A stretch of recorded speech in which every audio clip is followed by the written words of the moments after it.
नमस्कार। कल्याणम अस्तु में आप सभी का स्वागत है। विश्वविख्यात पंडित श्री राम शर्मा जी आचार्य, जिनका जीवन स्वयं ही मानव के लिए शिक्षा ग्रंथ था, उनके द्वारा लिखित पुस्तकों के पाठ के श्रृंखला में प्रस्तुत है उनकी प्रख्यात पुस्तक सुनसान के सहचर। आचार्य शर्मा जी के पुस्तक का पाठ सुश्री गायत्री जी द्वारा किया जा रहा है। तो आइए सुनते हैं सुनसान के सहचर। तप की शक्ति अपार है। जो कुछ अधिक से अधिक शक्ति संपन्न तत्व इस विश्व में है, उसका मूल तप में ही सन्निहित है। सूर्य तपता है, इसीलिए वो समस्त विश्व को जीवन प्रदान करने लायक प्राण भंडार का अधिपति है। ग्रीष्म की ऊष्मा से जब वायुमंडल भली प्रकार तप लेता है तो मंगलमयी वर्षा होती है। सोना तपता है तो खरा, तेजस्वी और मूल्यवान बनता है। जितनी भी धातुएं हैं वे सभी खान से निकलते समय दूषित, मिश्रित और दुर्बल होती हैं, पर जब उन्हें कई बार भट्टियों में तपाया, पिघलाया और गलाया जाता है तो वे शुद्ध और मूल्यवान बन जाती हैं। कच्ची मिट्टी के बने हुए कमजोर खिलौने और बर्तन जरा से भी आघात से टूट सकते हैं, लेकिन तपाए और पकाए जाने पर मजबूत और रक्त वर्ण के हो जाते हैं। कच्ची ईंट भट्टे में पकने पर पत्थर जैसी कड़ी हो जाती है। मामूली से कच्चे कंकड़ पकने पर चूना बनते हैं और उनके द्वारा बने हुए विशाल प्रासाद दीर्घकाल तक बने और खड़े रहते हैं। मामूली सा अभ्रक जब 100 बार अग्नि में तपाया जाता है तो चंद्रोदय रस बनता है। अनेक बार अग्नि संस्कार होने से ही धातुओं की मूल्यवान भस्म रसायन बन जाती है और उनसे अशक्त एवं कष्ट साध्य रोगों से ग्रस्त रोगी पुनर्जीवन प्राप्त करते हैं। साधारण अन्न और दाल साग कच्चे रूप में न तो सुपाच्य होते हैं और न ही स्वादिष्ट। वे ही अग्नि संस्कार से पकाए जाने पर सुरुचिपूर्ण व्यंजनों का रूप धारण करते हैं। धोबी की भट्टी में चढ़ने पर मैले कुचैले कपड़े निर्मल और स्वच्छ बन जाते हैं। पेट की जठराग्नि द्वारा पकाया हुआ अन्न भी रक्त अस्थि का रूप धारण कर हमारे शरीर का भाग बनता है। यदि वो अग्नि संस्कार की तप की प्रक्रिया बंद हो जाए तो निश्चित रूप से विकास का सारा काम बंद हो जाएगा। प्रकृति तपती है, इसलिए सृष्टि की सारी संचालन व्यवस्था चल रही है। जीव तपता है, उसी से उसके अंतराल में छिपे हुए पुरुषार्थ, पराक्रम, साहस, उल्लास, ज्ञान विज्ञान, प्रकृति रत्नों की श्रृंखला प्रस्फुटित होती है। माता अपने अंड एवं भ्रूण को अपनी उदरस्थ ऊष्मा से पकाकर शिशु का प्रसव करती है। जिन जीवों ने मूर्छित स्थिति से ऊंची उठने की, खाने सोने से अधिक कुछ करने की आकांक्षा की है, उन्हें तप करना पड़ा है। संसार में अनेक पुरुषार्थी, पराक्रमी इतिहास के पृष्ठों पर अपनी छाप छोड़ने वाले महापुरुष जो हुए हैं, उन्हें किसी न किसी रूप में अपने अपने ढंग का तप करना पड़ा है। कृषक, विद्यार्थी, श्रमिक, वैज्ञानिक, शासक, विद्वान, उद्योगी, कारीगर आदि सभी महत्वपूर्ण कार्य भूमिकाओं का संपादन करने वाले व्यक्ति वे ही बन सके हैं जिन्होंने कठोर श्रम, अध्यवसाय एवं तपश्चर्या की नीति को अपनाया है।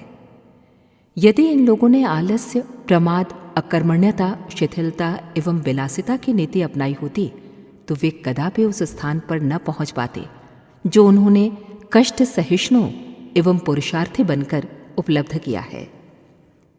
पुरुषार्थों में आध्यात्मिक पुरुषार्थ का मूल्य और महत्व अधिक है।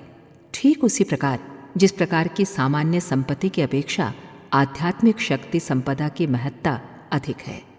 धन, बुद्धि, बल आदि के द्वारा अनेक व्यक्ति उन्नतिशील, सुखी और सम्मानित बनते हैं, पर उन सबसे अनेक गुना महत्व वे लोग प्राप्त करते हैं जिन्होंने आध्यात्मिक बल का संग्रह किया है। पीतल और सोने में, कांच और रत्न में जो अंतर है, वही अंतर सांसारिक संपत्ति एवं आध्यात्मिक संपदा के बीच में भी है। इस संसार में धनी, सेठ, अमीर, उमराव, गुणे, विद्वान, कलावंत बहुत हैं, पर उनकी तुलना उन महान आत्माओं के साथ नहीं हो सकती जिन्होंने अपने आध्यात्मिक पुरुषार्थ के द्वारा अपना ही नहीं, संसार का हित साधन किया है। प्राचीन काल में भी सभी समझदार लोग अपने बच्चों को कष्ट सहिष्णु, अध्यवसायी, तितिक्षाशील एवं तपस्वी बनाने के लिए छोटी आयु में ही गुरुकुलों में भर्ती करते थे, ताकि आगे चलकर वे कठोर जीवन यापन करने के अभ्यस्त होकर महापुरुषों की महानता के अधिकारी बन सके। संसार में जब कभी कोई महान कार्य संपन्न हुए हैं तो उनके पीछे तपश्चर्या की शक्ति अवश्य रही है। हमारा देश देवताओं और नर रत्नों का देश रहा है। ये भारत भूमि स्वर्गादपि गरिये से कहलाती रही है। ज्ञान, पराक्रम और संपदा की दृष्टि से ये राष्ट्र सदा से विश्व का मुकुट मणि रहा है। उन्नति के इस उच्च शिखर पर पहुंचने का कारण यहाँ के निवासियों की प्रचंड तपनिष्ठा ही रही है। आलसी और विलासी, स्वार्थी और लोभी लोगों को यहाँ सदा घृणित एवं निकृष्ट माना जाता रहा है।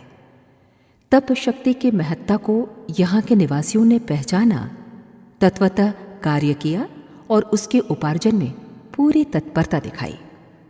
तभी यह संभव हो सका कि भारत को जगतगुरु, चक्रवर्ती शासक एवं संपदाओं के स्वामी होने का इतना ऊंचा गौरव प्राप्त हुआ। पिछले इतिहास पर दृष्टि डालने से ये स्पष्ट हो जाता है कि भारत का बहुमुखी विकास तपश्चर्या पर आधारित और अवलंबित होता है।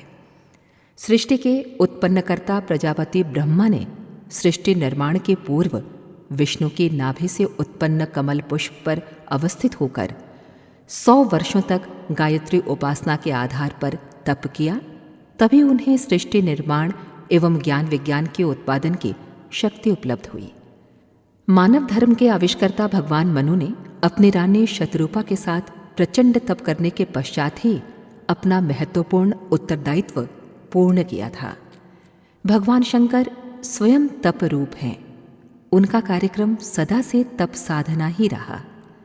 शेष जी तप के बल पर ही इस पृथ्वी को अपने शीश पर धारण किए हैं। सप्त ऋषियों ने इसी मार्ग पर दीर्घकाल तक चलते रहकर वो सिद्धि प्राप्त की जिससे सदा उनका नाम अजर अमर रहेगा। देवताओं के गुरु बृहस्पति और असुरों के गुरु शुक्राचार्य अपने अपने शिष्यों के कल्याण, मार्गदर्शन और सफलता की साधना अपनी तप शक्ति के आधार पर ही करते रहे हैं। नई सृष्टि रच डालने वाले विश्वामित्र की रघुवंशी राजाओं की अनेक पीढ़ियों तक मार्गदर्शन करने वाले वशिष्ठ की क्षमता तथा साधना इसी में अंतर्निहित थी। एक बार राजा विश्वामित्र वन में अपनी सेना लेकर पहुंचे तो वशिष्ठ जी ने कुछ सामान न होने पर भी सारी सेना का समुचित आतिथ्य कर दिखाया तो विश्वामित्र दंग रह गए। किसी प्रसंग को लेकर जब निहत्थे वशिष्ठ और विशाल सेना संपन्न विश्वामित्र में युद्ध ठन गया तो तपस्वी वशिष्ठ के सामने राजा विश्वामित्र को परास्त होना पड़ा। उन्होंने धिक् बलम क्षत्रिय बलम ब्रह्म तेजो बलम की घोषणा करते हुए राजपाट छोड़ दिया और सबसे महत्वपूर्ण शक्ति की तपश्चर्या के लिए शेष जीवन समर्पित कर दिया। अपने नरकगामी पूर्व पुरुषों का उद्धार तथा प्यासी पृथ्वी को जलपूर्ण करके जन समाज का कल्याण करने के लिए गंगावतरण की आवश्यकता थी। इस महान उद्देश्य की पूर्ति लौकिक पुरुषार्थ से नहीं वरन तप शक्ति से ही संभव थी। भगीरथ कठोर तप करने के लिए वन को गए और अपनी साधना से प्रभावित कर गंगा जी को भूलोक में लाने एवं शिव जी को अपनी जटाओं में धारण करने के लिए तैयार कर लिया। ये कार्य साधारण प्रक्रिया से संपन्न न होता, तप ने ही इसे संभव कर दिखाया। च्यवन ऋषि इतना कठोर दीर्घकालीन तप कर रहे थे कि उनके सारे शरीर पर दीमक ने अपना घर बना लिया था और उनका शरीर एक मिट्टी का टीला जैसा बन गया था। राजकुमारी सुकन्या को छेदों में 2 चमकदार चीज़ें देखीं और उसने उसमें कांटे चुभो दिए। ये चमकदार चीज़ें और कुछ नहीं च्यवन ऋषि की आंखें थीं। च्यवन ऋषि को इतनी कठोर तपस्या इसलिए करनी पड़ी कि वे अपनी अंतरात्मा में सन्निहित शक्ति केंद्रों को जागृत करके परमात्मा के अक्षय शक्ति भंडार में भागीदारी मिलने की अपनी योग्यता सिद्ध कर सके। शुकदेव जी जन्म से साधनारत हो गए। उन्होंने मानव जीवन का एकमात्र सदुपयोग इसी में समझा कि इसका उपयोग आध्यात्मिक प्रयोजनों में करके नर तन जैसे सुरदुर्लभ सौभाग्य का सदुपयोग किया जाए। वे चकाचौंध पैदा करने वाले वासना एवं तृष्णाजन्य प्रलोभनों को दूर से नमस्कार करके ब्रह्म ज्ञान की ब्रह्म तत्व में उपलब्धि में संलग्न हो गए। तपस्वी ध्रुव ने खोया कुछ नहीं। यदि वो साधारण राजकुमार की तरह मौज शौक का जीवन यापन करता तो समस्त ब्रह्मांड का केंद्र बिंदु ध्रुवतारा बनने और अपने कीर्ति को अमर बनाने का लाभ उसे प्राप्त न हो सका होता। उस जीवन में उसे जितना विशाल राजपाट मिला उतना किसी की अधिक से अधिक कृपा प्राप्त होने पर उसे उपलब्ध न हुआ होता। पृथ्वी पर बिखरे हुए अन्न कणों को बीनकर अपना निर्वाह करने वाले कणाद ऋषि, वट वृक्ष के दूध पर गुजारा करने वाले वाल्मीकि ऋषि भौतिक विलासिता से वंचित रहे, पर इसके बदले में जो कुछ पाया वो बड़ी से बड़ी संपदा से कम न था। भगवान बुद्ध और भगवान महावीर ने अपने काल में लोक की दुर्गति को मिटाने के लिए तपस्या को ही ब्रह्मास्त्र के रूप में प्रयोग किया। व्यापक हिंसा और असुरता के वातावरण को दया अहिंसा के रूप में परिवर्तित कर दिया। दुष्टता को हटाने के लिए यूं अस्त्र शस्त्रों का दंड दमन का मार्ग सरल समझा जाता है, पर वो भी सेना एवं आयुधों की सहायता से उतना नहीं हो सकता जितना तपोबल से। अत्याचारी शासकों का पृथ्वी से उन्मूलन करने के लिए परशुराम जी का फरसा अभूतपूर्व अस्त्र सिद्ध हुआ। उसी से उन्होंने सेना के बड़े बड़े सामंतों से सुसज्जित राजाओं को परास्त कर 21 बार पृथ्वी को राजाओं से रहित कर दिया। अगस्त का कोप बेचारा समुद्र क्या सहन करता। उन्होंने 3 चुल्लुओं में सारे समुद्र को उदरस्थ कर लिया। देवता जब किसी प्रकार असुरों को परास्त न कर सके, लगातार हारते ही गए, तो तपस्वी दधिची की तेजस्वी हड्डियों का वज्र प्राप्त कर इंद्र ने देवताओं की नाव को पार लगाया। प्राचीन काल में विद्या का अधिकारी वही माना जाता था जिसमें तितीक्षा एवं कष्ट सहिष्णुता की क्षमता होती थी। ऐसे ही लोगों के हाथ में पहुंचकर विद्या उसका और समस्त संसार का कल्याण करती थी। आज विलासी और लोभी प्रवृत्ति के लोगों को ही विद्या सुलभ हो गई। फलस्वरूप वे उसका दुरुपयोग भी खूब कर रहे हैं। हम देखते हैं कि अशिक्षितों की अपेक्षा सुशिक्षित ही मानवता से अधिक दूर हैं और वे विभिन्न प्रकार की समस्याएं उत्पन्न करके संसार के सुख शांति के लिए अभिशाप बने हुए हैं।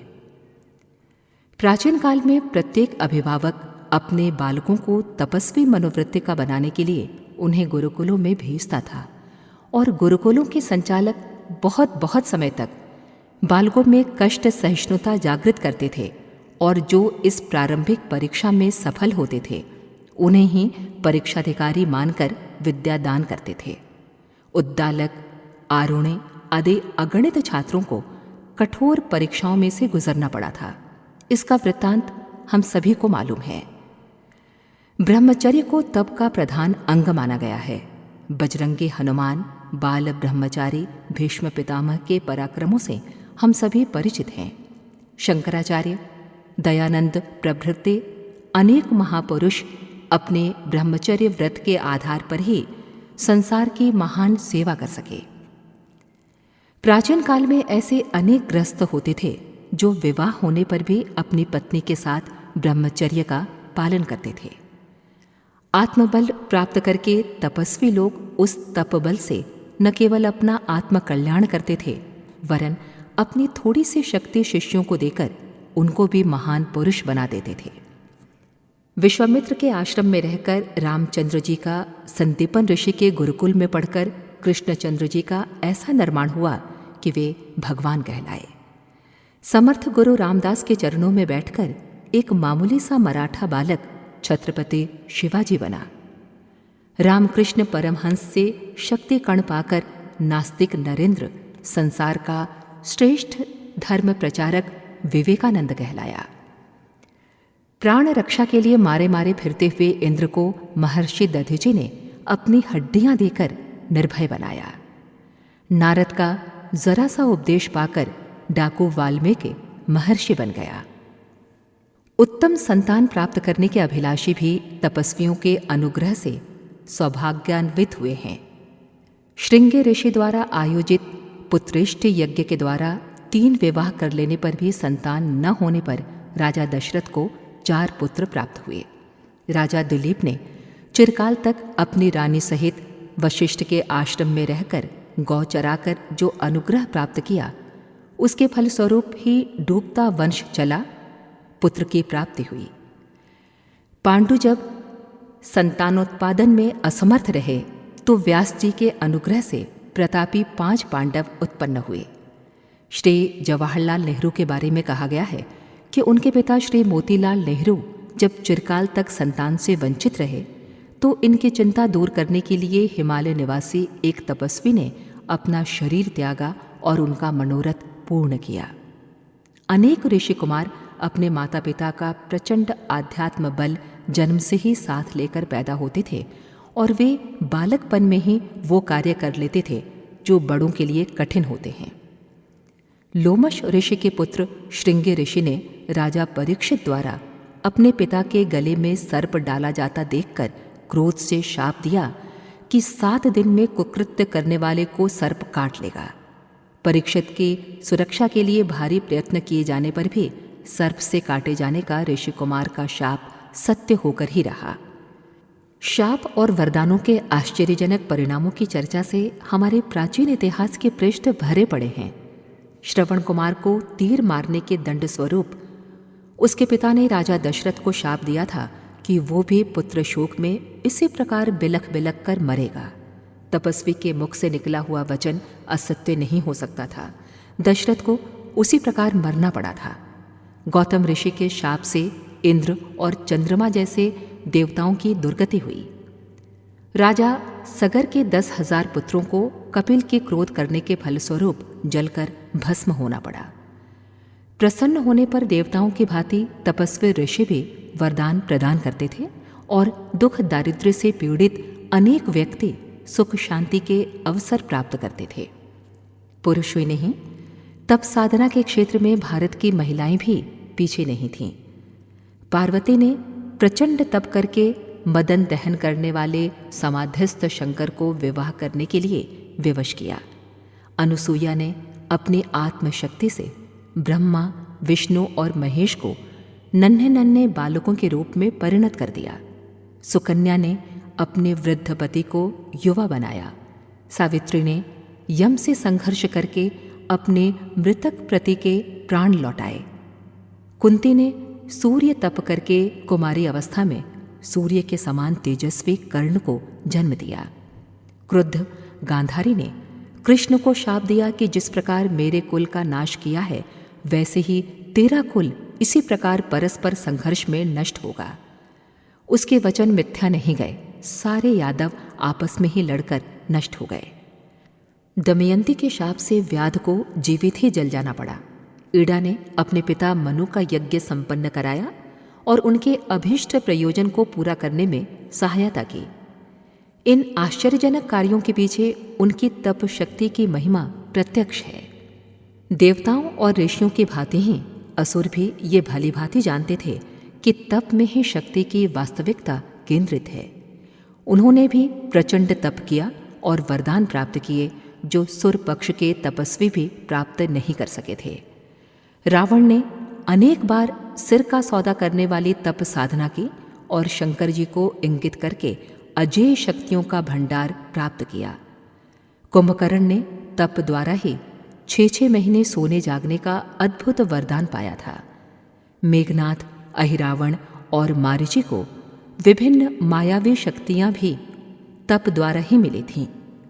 भस्मासुर ने सिर पर हाथ रखने से किसी को भी जला देने की शक्ति तप करके ही प्राप्त की थी।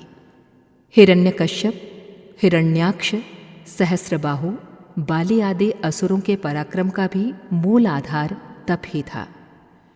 विश्वामित्र और राम के लिए सिरदर्द बनी हुई ताड़का, श्री कृष्णचंद्र के प्राण लेने का संकल्प करने वाली पूतना, हनुमान को निगल जाने में समर्थ सुरसा, सीता को नाना प्रकार के कौतूहल दिखाने वाली त्रिजटा आदि अनेक असुर नारियां भी ऐसी थीं जिन्होंने आध्यात्मिक क्षेत्र में अच्छा खासा परिचय दिया।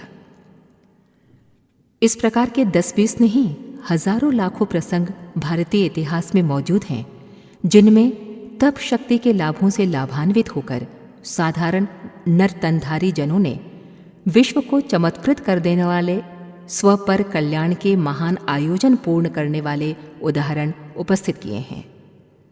इस युग में महात्मा गांधी, संत विनोबा, ऋषि दयानंद, मीरा, कबीर, दादू, तुलसीदास, सूरदास, रैदास, अरविंद, महर्षि रमण, रामकृष्ण परमहंस, रामतीर्थ आदि आत्मबल संपन्न व्यक्तियों द्वारा जो कार्य किए गए हैं वे साधारण भौतिक पुरुषार्थी द्वारा पूरे किए जाने पर संभव नहीं थे। हमने भी अपने जीवन के आरंभ से ही ये तपश्चर्या का कार्य अपनाया है। 24 महापुरुष चरणों के कठिन तप द्वारा उपलब्ध शक्ति का उपयोग हमने लोक कल्याण में किया है। फलस्वरूप अगणित व्यक्ति हमारी सहायता से भौतिक उन्नति एवं आध्यात्मिक प्रगति की उच्च कक्षा तक पहुँचे हैं। अनेक को भारी व्यथा व्याधियों से, चिंता परेशानियों से छुटकारा मिला है। साथ ही धर्म जागृति एवं नैतिक पुनरुत्थान की दिशा में आशाजनक कार्य संपन्न हुआ है। 24 लक्ष गायत्री उपासकों का निर्माण एवं 24,000 कुंडों के यज्ञों का संकल्प इतना महान था कि सैकड़ों व्यक्ति मिलकर कई जन्मों में भी पूर्ण नहीं कर सकते थे, किंतु ये सब कार्य कुछ ही दिनों में बड़े आनंदपूर्वक पूर्ण हो गए। गायत्री तपोभूमि का, गायत्री परिवार का निर्माण एवं वेद भाष्य का प्रकाशन ऐसे कार्य हैं जिनके पीछे साधना तपश्चर्या का प्रकाश झांक रहा है। आगे और भी प्रचंड तप करने का निश्चय किया है और भावी जीवन को तप साधना में ही लगा देने का निश्चय किया है, तो इसमें आश्चर्य की बात नहीं है। हम तप का महत्व समझ चुके हैं कि संसार के बड़े से बड़े पराक्रम और पुरुषार्थ एवं उपार्जन की तुलना में तप साधना का मूल्य अत्यधिक है। जौहरी कांच को फेंककर रत्न की साज संभाल करता है। हमने भी भौतिक सुखों को लात मारकर यदि तप की संपत्ति एकत्रित करने का निश्चय किया है तो उससे मोहग्रस्त परिजन भले ही खिन्न होते रहें, वस्तुतः उस निश्चय में दूरदर्शिता और बुद्धिमता ही ओतप्रोत है। राजनीतिज्ञ और वैज्ञानिक दोनों मिलकर इन दिनों जो रचना कर रहे हैं वो केवल आग लगाने वाली, नाश करने वाली ही है। ऐसे हथियार तो बन रहे हैं जो विपक्षी देशों को तहस नहस करके अपनी विजय पताका गर्वपूर्वक फहरा सकें, पर ऐसे अस्त्र कोई नहीं बना पा रहा है जो लगाई आग को बुझा सके, आग लगाने वालों के हाथ को कुंठित कर सके और जिनके दिल और दिमाग में नृशंसता की भट्टी जलती है उनमें शांति एवं सौभाग्य की सरसता प्रवाहित कर सके। ऐसे शांति शस्त्रों का निर्माण राजधानियों में, वैज्ञानिक प्रयोगशालाओं में नहीं हो सकता।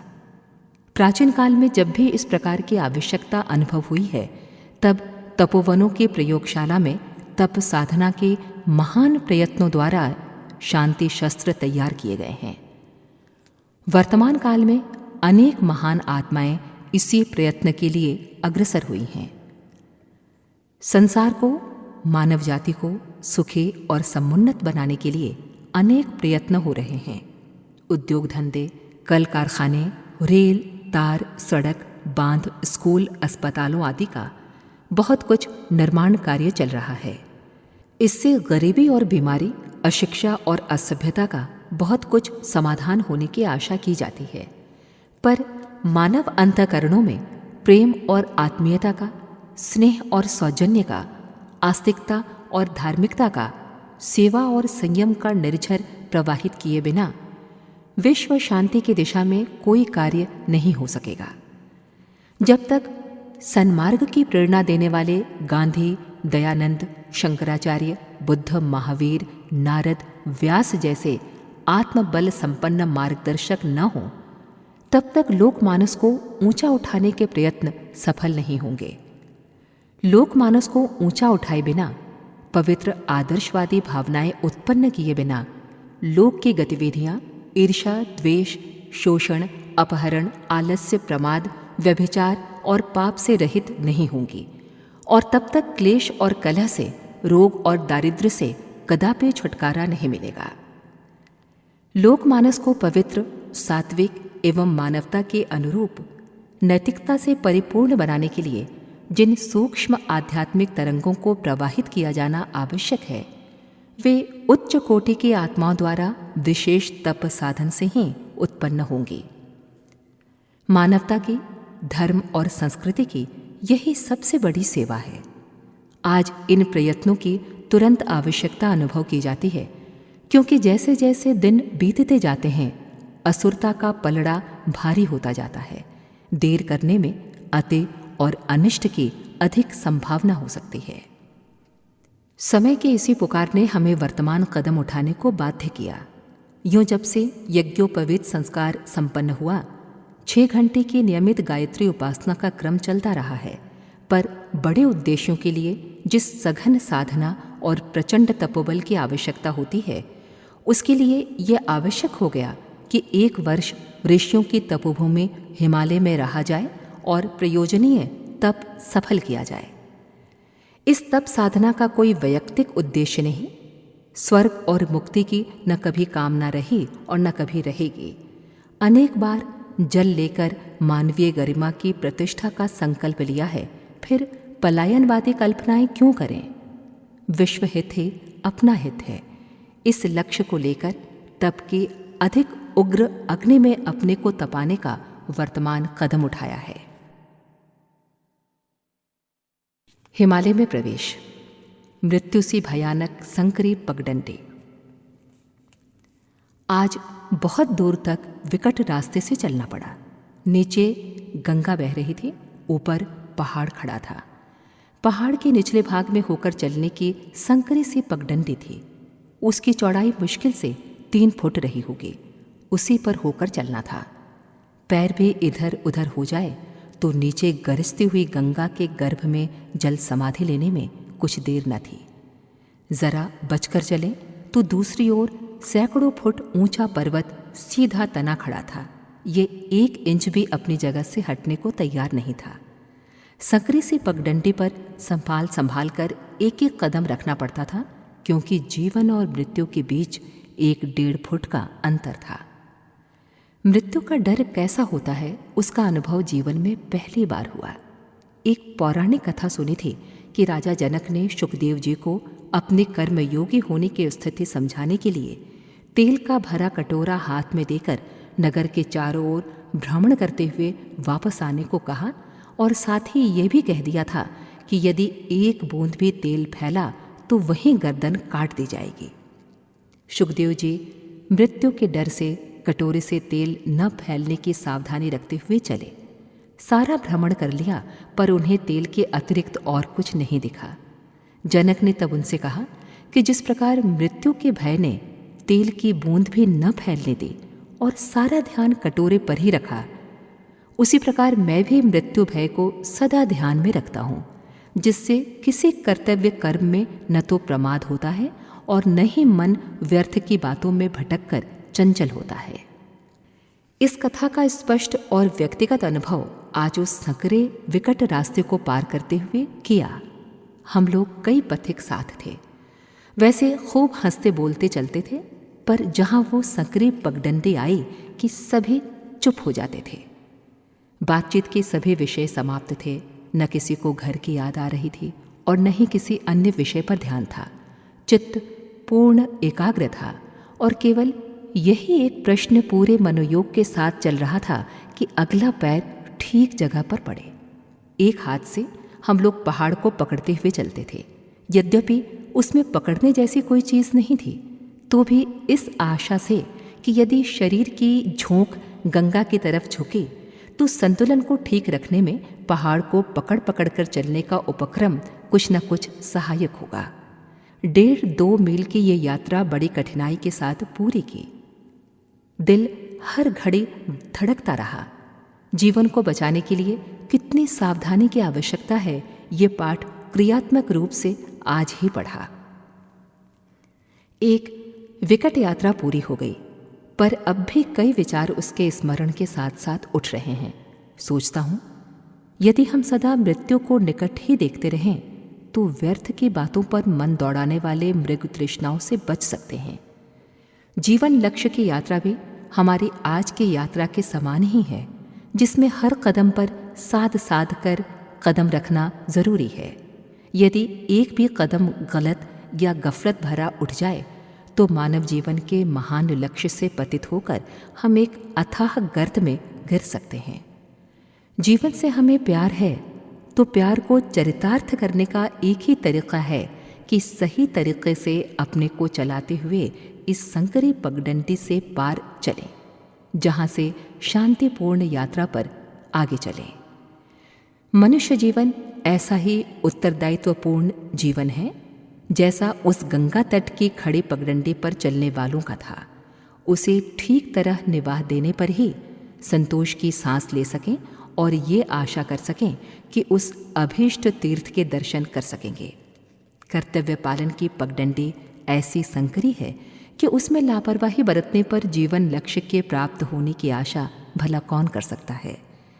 धर्म को पहाड़ की दीवार की तरह पकड़कर चलने पर हम अपना ये संतुलन बनाए रख सकते हैं, जिससे खतरे की ओर झुक पड़ने का भय कम हो जाए। आड़े वक्त में इस दीवार का सहारा ही हमारे लिए बहुत कुछ है। धर्म की आस्था भी लक्ष्य की मंजिल को ठीक तरह पार कराने में बहुत कुछ सहायक मानी जाएगी। चांदी के पहाड़। आज सुख की चट्टी पर धर्मशाला के ऊपर की मंजिल की कोठरी में ठहरे थे। सामने ही बर्फ से ढकी पर्वत की चोटी दिखाई पड़ रही थी। बर्फ पिघलकर धीरे धीरे पानी का रूप धारण कर रही थी। वो झरने के रूप में नीचे की तरफ बहती जा रही थी। कुछ बर्फ पूरी तरह गलने से पहले ही पानी के साथ मिलकर बहने लगती थी, इसलिए दूर से झरना ऐसा लगता था मानो फेनदार दूध ऊपर बढ़ता चला आ रहा हो। दृश्य बहुत ही शोभायमान था, देखकर आंखें ठंडी हो रही थीं। जिस कोठरी में अपना ठहरना था उससे तीसरी कोठरी में अन्य यात्री ठहरे हुए थे। उनमें 2 बच्चे भी थे, एक लड़की दूसरा लड़का। दोनों की उम्र 11-12 वर्ष के लगभग रही होगी। उनके माता पिता यात्रा पर थे। इन बच्चों को कुलियों की पीठ पर इस प्रांत में चलने वाली कंदरी सवारी में बिठाकर लाए थे। बच्चे हंसमुख और बातूनी थे। दोनों में बहस हो रही थी कि ये सफ़ेद चमकता हुआ पहाड़ किस चीज़ का है। उन्होंने कहीं सुन रखा था कि धातुओं की खानें पहाड़ों में होती है। बच्चों ने संगति मिलाई कि पहाड़ चांदी का है। लड़की को इसमें संदेह हुआ। वो ये तो न सोच सकी कि चांदी का नहीं होगा तो और किस चीज़ का होगा, पर ये ज़रूर सोचा कि इतनी चांदी इस प्रकार खुली पड़ी होती तो कोई ना कोई उसे उठाकर ले जाने की कोशिश ज़रूर करता। वो लड़की की बात से सहमत नहीं हुई और जिद्दी चल पड़ी। मुझे विवाद मनोरंजक लगा, बच्चे भी प्यारे लगे। दोनों को बुलाया और समझाया कि ये पहाड़ तो पत्थर का है, पर ऊंचा होने के कारण बर्फ जम गई है। गर्मी पड़ने पर यह बर्फ पिघल जाती है और सर्दी पड़ने पर जमने लगती है। वो बर्फ ही चमकने पर चांदी जैसी लगती है। बच्चों का एक समाधान तो हो गया, पर वे उसी सिलसिले में ढेरों प्रश्न पूछते गए। मैं भी उनके ज्ञान वृद्धि की दृष्टि से पर्वतीय जानकारी से संबंधित बहुत सी बातें उन्हें बताता रहा। सोचता हूँ, बचपन में मनुष्य की बुद्धि कितनी अविकसित होती है कि वो बर्फ जैसी मामूली चीज़ को चांदी जैसी मूल्यवान चीज़ समझता है। बड़े आदमी की सूझबूझ ऐसी नहीं होती। वो वस्तु स्थिति को गहराई से सोच और समझ सकता है। यदि छुटपन में ही इतनी समझ आ जाए तो बच्चे को भी यथार्थता को पहचानने में कितनी सुविधा हो। पर मेरा ये सोचना भी गलत ही है, क्योंकि बड़े होने पर भी मनुष्य समझदार कहाँ हो पाता है। जैसे ये दोनों बच्चे बर्फ को चांदी समझ रहे थे, उसी प्रकार चांदी तांबे के टुकड़ों को, इंद्रिय छेदों पर मचने वाली खुजली को, नगण्य अहंकार को, तुच्छ शरीर को बड़ी आयु का मनुष्य भी न जाने कितना अधिक महत्व दे डालता है और उसकी ओर इतना आकर्षित होता है कि जीवन लक्ष्य को भुलाकर भविष्य को अंधकारमय बना लेने की परवाह नहीं करता।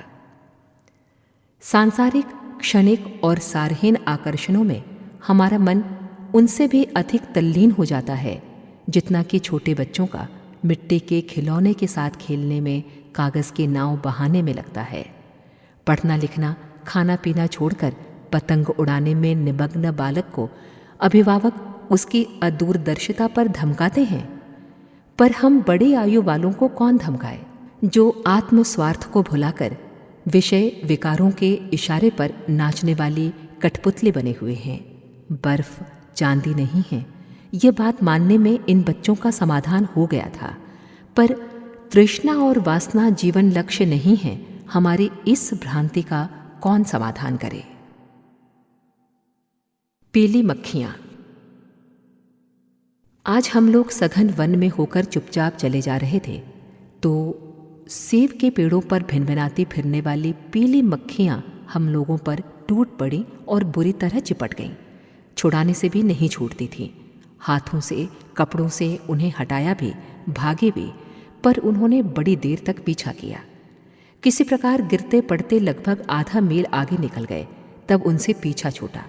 उनके जहरीले डंक जहाँ लगे थे, सूजन आ गई, दर्द भी होता रहा। सोचता हूँ इन मक्खियों को इस प्रकार आक्रमण करने की क्यों सूझी? क्या इनको इसमें कुछ मिल गया कि हमें सताकर इन्होंने क्या पाया?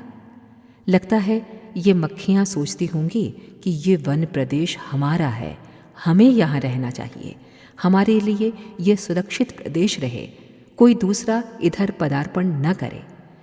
उनकी अपनी भावना के विपरीत हमें उधर से गुजरते हुए देखा कि ये हमारे प्रदेश में हस्तक्षेप करते हैं, हमारे अधिकार क्षेत्र में अपना अधिकार चलाते हैं।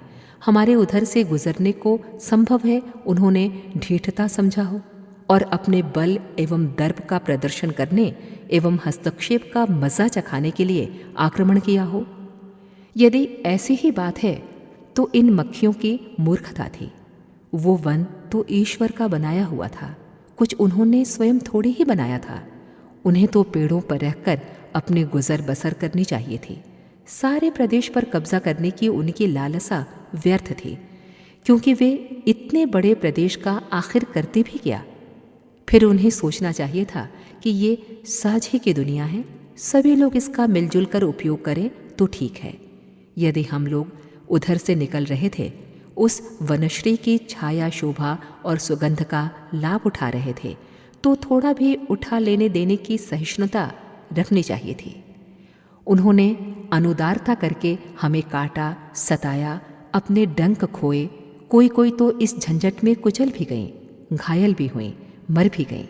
वे क्रोध और गर्व न दिखाती तो क्यों उन्हें व्यर्थ की हानि उठानी पड़ती और क्यों हम सबकी दृष्टि में मूर्ख और स्वार्थी सिद्ध होती? हर दृष्टि से इस आक्रमण और अधिकार लिप्सा में मुझे कोई बुद्धिमानी दिखाई न दी। ये पीली मक्खियाँ सचमुच ही ठीक शब्द था। पर इन बेचारी मक्खियों को ही क्यों कोसा जाए, उन्हीं को मूर्ख क्यों कहा जाए, जबकि आज हम मनुष्य भी इसी रास्ते पर चल रहे हैं। इस सृष्टि में जो विपुल उपभोग सामग्री परमात्मा ने पैदा की है, वो उसके सभी पुत्रों के लिए मिल बांट कर खाने और लाभ उठाने के लिए है। पर हम में से हर कोई जितना हड़प सके उतने पर कब्जा जमाने के लिए उतावला हो रहा है। ये भी नहीं सोचा जाता कि शरीर की, कुटुंब की आवश्यकता थोड़ी ही है, उतने तक ही सीमित रहें। आवश्यकता से अधिक वस्तुओं पर कब्जा जमाकर दूसरों को क्यों कठिनाई में डालें और क्यों मालिकी का व्यर्थ बोझ अपने सर पर ला दें, जबकि उस मालिकी को देर तक अपने कब्जे में रख नहीं सकते। पीली मक्खियों की तरह मनुष्य भी अधिकार लिप्सा के स्वार्थ और संग्रह में अंधा हो रहा है। मिल बांट कर खाने की नीति उसकी समझ में नहीं आती। जो कोई उसे अपने स्वार्थ में बाधक होते दिखता है, उसी पर आंखें दिखाता है, अपनी शक्ति प्रदर्शित करता है और पीली मक्खियों की तरह टूट पड़ता है। इससे उनके इस व्यवहार से कितना कष्ट होता है, इसकी चिंता किसे है। पीली मक्खियां नन्हे नन्हे डंक मारकर आधा मील पीछा करके वापस लौट गईं, पर मनुष्य की अधिकार लिप्सा, स्वार्थपरता और अहंकार से उद्धत होकर किए जाने वाले आक्रमणों की भयंकरता को जब सोचता हूं तो बेचारी पीली मक्खियों को ही बुरा भला कहने में जीभ सकुचाने लगती है। ठंडे पहाड़ के गर्म सोते। कई दिन से शरीर को सुन्न कर देने वाले बर्फीले ठंडे पानी से स्नान करते आ रहे थे। किसी प्रकार हिम्मत बांधकर 1-2 डुबकी तो लगा लेते थे, पर जाड़े के मारे शरीर को ठीक तरह रगड़ना और उस तरह स्नान करना नहीं बन पड़ रहा था जैसा देह की सफाई की दृष्टि से आवश्यक है। आगे जगननी चट्टी पर पहुंचे तो पहाड़ के ऊपर वाले 3 तप्त कुंडों का पता चला जहां से गर्म पानी निकलता है। ऐसा सुयोग पाकर मलमल कर स्नान करने की इच्छा प्रबल हो गई। गंगा का पुल पार कर ऊंची चढ़ाई की टेकरी को कई जगह बैठ बैठ कर हाँफते हाँफते पार किया और तप्त कुंडों पर जा पहुंचे।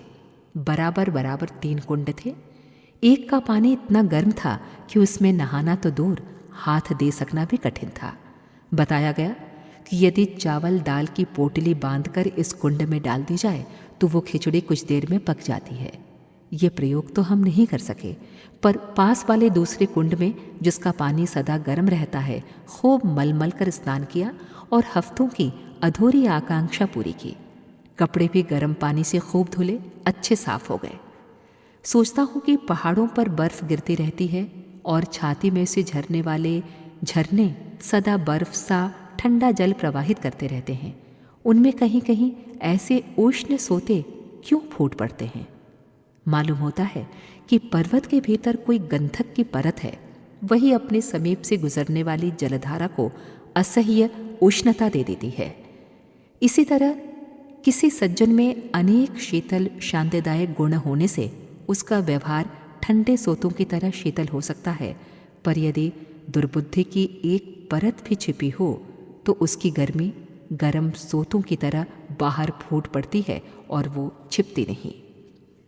जो पर्वत अपनी शीतलता को अक्षुण्ण बनाए रखना चाहते हैं, उन्हें इस प्रकार की गंधक जैसी विषैली परतों को बाहर निकाल फेंकना चाहिए। एक दूसरा कारण इन तप्त कुंडों का और भी हो सकता है कि शीतल पर्वत अपने भीतर के इस विकार को निकाल निकाल कर बाहर फेंक रहे हों और अपनी दुर्बलता को छिपाने की अपेक्षा सबके सामने प्रकट कर रहे हों, जिससे उसे कपटी और ढोंगी न कहा जा सके। दुर्गुणी का होना बुरी बात है, पर उसे छिपाना और भी बुरा है। इस तथ्य को ये पर्वत जानते हैं और यदि मनुष्य भी इसे जान लेता तो कितना अच्छा होता।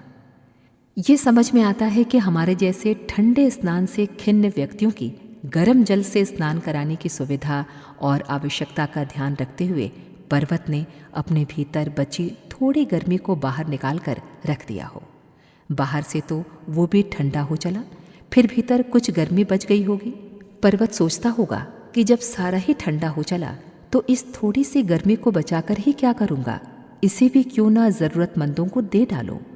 उस आत्मदानी पर्वत की तरह कोई व्यक्ति भी ऐसे हो सकते हैं जो स्वयं अभावग्रस्त कष्ट साध्य जीवन व्यतीत करते हों और इतने पर भी जो शक्ति बची हो उसे भी जनहित में लगाकर इन तप्त कुंडों का आदर्श उपस्थित करें। इस शीत प्रदेश का वो तप्त कुंड भुलाई नहीं भूलेगा। मेरे जैसे हजारों यात्री उसका गुणगान करते रहेंगे। उसमें त्याग भी तो असाधारण है। स्वयं ठंडे रहकर दूसरों के लिए गर्मी प्रदान करना भूखे रहकर दूसरों की रोटी जुटाने के समान है। सोचता हूँ बुद्धिहीन जड़ पर्वत जब इतना कर सकता है तो क्या बुद्धिमान बनने वाले मनुष्य को केवल स्वार्थी ही रहना चाहिए। आलू का भालू। आज गंगोत्री यात्रियों का एक दल और भी साथ मिल गया। उस दल में 7 आदमी थे, 5 पुरुष 2 स्त्रियां। हमारा बोझा तो हमारे कंधे पर था, पर उन 7 का बिस्तर एक पहाड़ी कुली लिए चल रहा था। कुली देहाती था, उसकी भाषा भी ठीक तरह से समझ में नहीं आती थी। स्वभाव का भी अक्खड़ और झगड़ालू जैसा था। झाला चट्टी की ओर ऊपरी पठार पर जब हम सब लोग चल रहे थे तो उंगली का इशारा करके उसने कुछ विचित्र डरावनी सी मुद्रा के साथ कोई चीज़ दिखाई और अपनी भाषा में कुछ कहा। सब बात तो समझ में नहीं आई, पर दल के एक आदमी ने इतना समझा कि भालू भालू। वो गौर से उस ओर देखने लगा। घना कोहरा उस समय पड़ रहा था, कोई चीज़ ठीक से दिखाई नहीं पड़ती थी, पर जिधर कुली ने इशारा किया था उधर काले काले कोई जानवर घूमते नजर आए। जिस साथी ने कुली के मुंह से भालू भालू सुना था और उसके इशारे की दिशा में काले काले जानवर घूमते देखे थे, वो बहुत डर गया। उसने पूरे विश्वास के साथ ये समझ लिया कि नीचे भालू रीछ घूम रहे हैं। वो पीछे था, पैर दाबकर जल्दी जल्दी आगे लपका कि वो भी हम सबके साथ मिल जाए। कुछ देर में वो हमारे साथ आ गया। होठ सूख रहे थे और भय से मन कांप रहा था। उसने हम सबको रोका और नीचे काले जानवर दिखाते हुए बताया कि भालू घूम रहे हैं, अब यहाँ जान का खतरा है। डर तो हम सब भी गए, पर यह न सोच पड़ा कि क्या जाए। जंगल काफी घना था, डरावना था, उसमें रीछ के होने की बात असंभव न थी। फिर हमने पहाड़ी रीछों की भयंकरता के बारे में भी कुछ बढ़ी चढ़ी बातें परसों ही साथी यात्रियों से सुनी थीं जो 2 वर्ष पूर्व मानसरोवर गए थे। डर बढ़ रहा था। काले जानवर हमारी ओर आ रहे थे। घने कोहरे के कारण शक्ल तो साफ नहीं दिख रही थी, पर रंग के काले और कद में बिल्कुल रीछ जैसे थे। फिर कुली ने इशारे से भालू होने की बात बता दी। अब संदेह की बात नहीं थी। सोचा कुली से ही पूछें कि अब क्या करना चाहिए। पीछे मुड़कर देखा तो कुली ही गायब था। कल्पना की दौड़ ने एक ही अनुमान लगाया कि वो जान का खतरा देखकर कहीं छिप गया है या किसी पेड़ पर चढ़ गया है। हम लोगों ने अपने भाग्य के साथ अपने को बिल्कुल अकेला असहाय पाया। हम सब एक जगह बिल्कुल नज़दीक इकट्ठा हो गए। दो ने चारों दिशाओं की ओर मुंह कर लिए। लोहे की कील गड़ी हुई लाठियां जिन्हें लेकर चल रहे थे बंदूकों की भांति सामने तान ली और तय कर लिया कि जिस पर रीछ हमला करे वे उसके मुंह में कील गड़ी लाठी ठूंस दे और साथ ही सब लोग उस पर हमला कर दें, कोई भागे नहीं। अंत तक सब साथ रहें, चाहे जिए चाहे मरे। योजना के साथ सब लोग धीरे धीरे आगे बढ़ने लगे कि रीछ जो पहले हमारी ओर आते दिखाई दे रहे थे नीचे की ओर उतरने लगे। हम लोगों ने चलने की रफ्तार काफ़ी तेज कर दी, दूनी से भी अधिक। जितनी जल्दी हो सके खतरे को पार कर लेने की सबकी इच्छा थी। ईश्वर का नाम सबकी जीभ पर था। मन में भय बुरी तरह समा रहा था। इस प्रकार 1-1.5 मील का रास्ता पार किया। कोहरा कुछ कम हुआ। 8 बज रहे थे। सूर्य का प्रकाश भी दिखने लगा। घने वृक्षावली भी पीछे रह गई। भेड़ बकरी चराने वाले भी सामने दिखाई दिए। हम लोगों ने संतोष की सांस ली, अपने को खतरे से बाहर अनुभव किया और सुस्ताने के लिए बैठ गए। इतने में कुली भी पीछे से आ पहुंचा। हम लोगों को घबराया हुआ देखकर वो कारण पूछने लगा। साथियों ने कहा, तुम्हारे बताए हुए भालुओं से भगवान ने जान बचा दी, पर तुमने अच्छा धोखा दिया। बजाय उपाय बताने के तुम खुद छिप गए। कुली सकपकाया। उसने समझा उन्हें कुछ भ्रम हो गया। हम लोगों ने उसके इशारे से भालू बताने की बात दोहराई तो वो सब बात समझ गया कि हम लोगों को क्या गलतफहमी हुई है। उसने कहा, झाला गांव का आलू मशहूर है, बहुत बड़ा बड़ा पैदा होता है। ऐसी फसल इधर किसी गांव में नहीं होती। वही बात मैंने उंगली के इशारे से बताई थी। झाला का आलू कहा था, आपने उसे भालू समझ लिया। वो काले जानवर तो यहाँ की काली गाय है जो दिन भर इधर चरती फिरती रहती है। कोहरे के कारण ही वे आपको रीछ जैसी दिखी। यहाँ भालू कहाँ होते हैं, वे तो ऊपर पाए जाते हैं। आप व्यर्थ ही डर गए। मैं तो टट्टी करने के लिए छोटे झरने के पास बैठ गया था। साथ होता तो आपका भ्रम उसी समय दूर कर देता। हम लोग अपनी मूर्खता पर हंसे भी और शर्मिंदा भी हुए। विशेषतया उस साथी को जिसने कुली की बात को गलत समझा खूब लताड़ा गया। भय मजाक में बदल गया। दिन भर उस बात की चर्चा रही। उस डर के समय में जिसने जो कहा था और किया था उसे चर्चा का विषय बनाकर सारे दिन आपस की छींटाकशी चुहलबाजी होती रही। सब एक दूसरे को अधिक डरा हुआ परेशान सिद्ध करने में रस लेते। मंजिल आसानी से कट गई। मनोरंजन का अच्छा विषय रहा। भालू के बाद जो घंटे भर पहले बिल्कुल सत्य और जीवन मरण की समस्या मालूम पड़ती थी, अंत में एक और भ्रांति मात्र सिद्ध हुई। सोचता हूँ कि हमारे जीवन में ऐसी अनेक भ्रांतियाँ घर किए हुए हैं और उनके कारण हम निरंतर डरते रहते हैं, पर अंततः वे मानसिक दुर्बलता मात्र साबित होती हैं। हमारे ठाट बाट, फैशन और आवास में कमी आ गई तो लोग हमें गरीब और मामूली समझेंगे। इस अपडर से अनेक लोग अपने इतने खर्चे बढ़ाए रहते हैं जिनको पूरा करना कठिन होता है। लोग क्या कहेंगे, ये बात चरित्र पतन के समय याद आए तो ठीक भी है, पर यदि वो दिखावे में कमी के समय मन में आए तो यही मानना पड़ेगा कि वो अपडर मात्र है, खर्चीला भी और व्यर्थ भी। सादगी से रहेंगे तो गरीब समझे जाएंगे, कोई हमारी इज्जत नहीं करेगा। ये भ्रम दुर्बल मस्तिष्कों में ही उत्पन्न होता है। जैसे कि हम लोगों को एक छोटी सी नासमझी के कारण भालू का डर हुआ था। अनेक चिंताएं, परेशानियां, दुविधाएं, उत्तेजनाएं, वासनाएं और दुर्भावनाएं आए दिन सामने खड़ी रहती हैं। लगता है ये संसार बड़ा दुष्ट और डरावना है। यहाँ की हर वस्तु भालू की तरह डरावनी है। पर जब आत्मज्ञान का प्रकाश होता है, अज्ञान का कोहरा फटता है, मानसिक दौर्बल्य घटता है, तो प्रतीत होता है कि जिसे हम भालू समझते थे वो तो पहाड़ी गाय थी। जिन्हें शत्रु मानते हैं वे तो हमारे अपने ही स्वरूप हैं, ईश्वर अंश मात्र हैं। ईश्वर हमारा प्रिय पात्र है तो उसकी रचना भी मंगलमय होनी चाहिए। उसे जितने विकृत रूप में हम चित्रित करते हैं उतना ही उससे डर लगता है। ये अशुद्ध चित्रण हमारी मानसिक भ्रांति है, वैसे ही जैसे कि कुली के शब्द आलू को भालू समझकर उत्पन्न कर ली गई थी।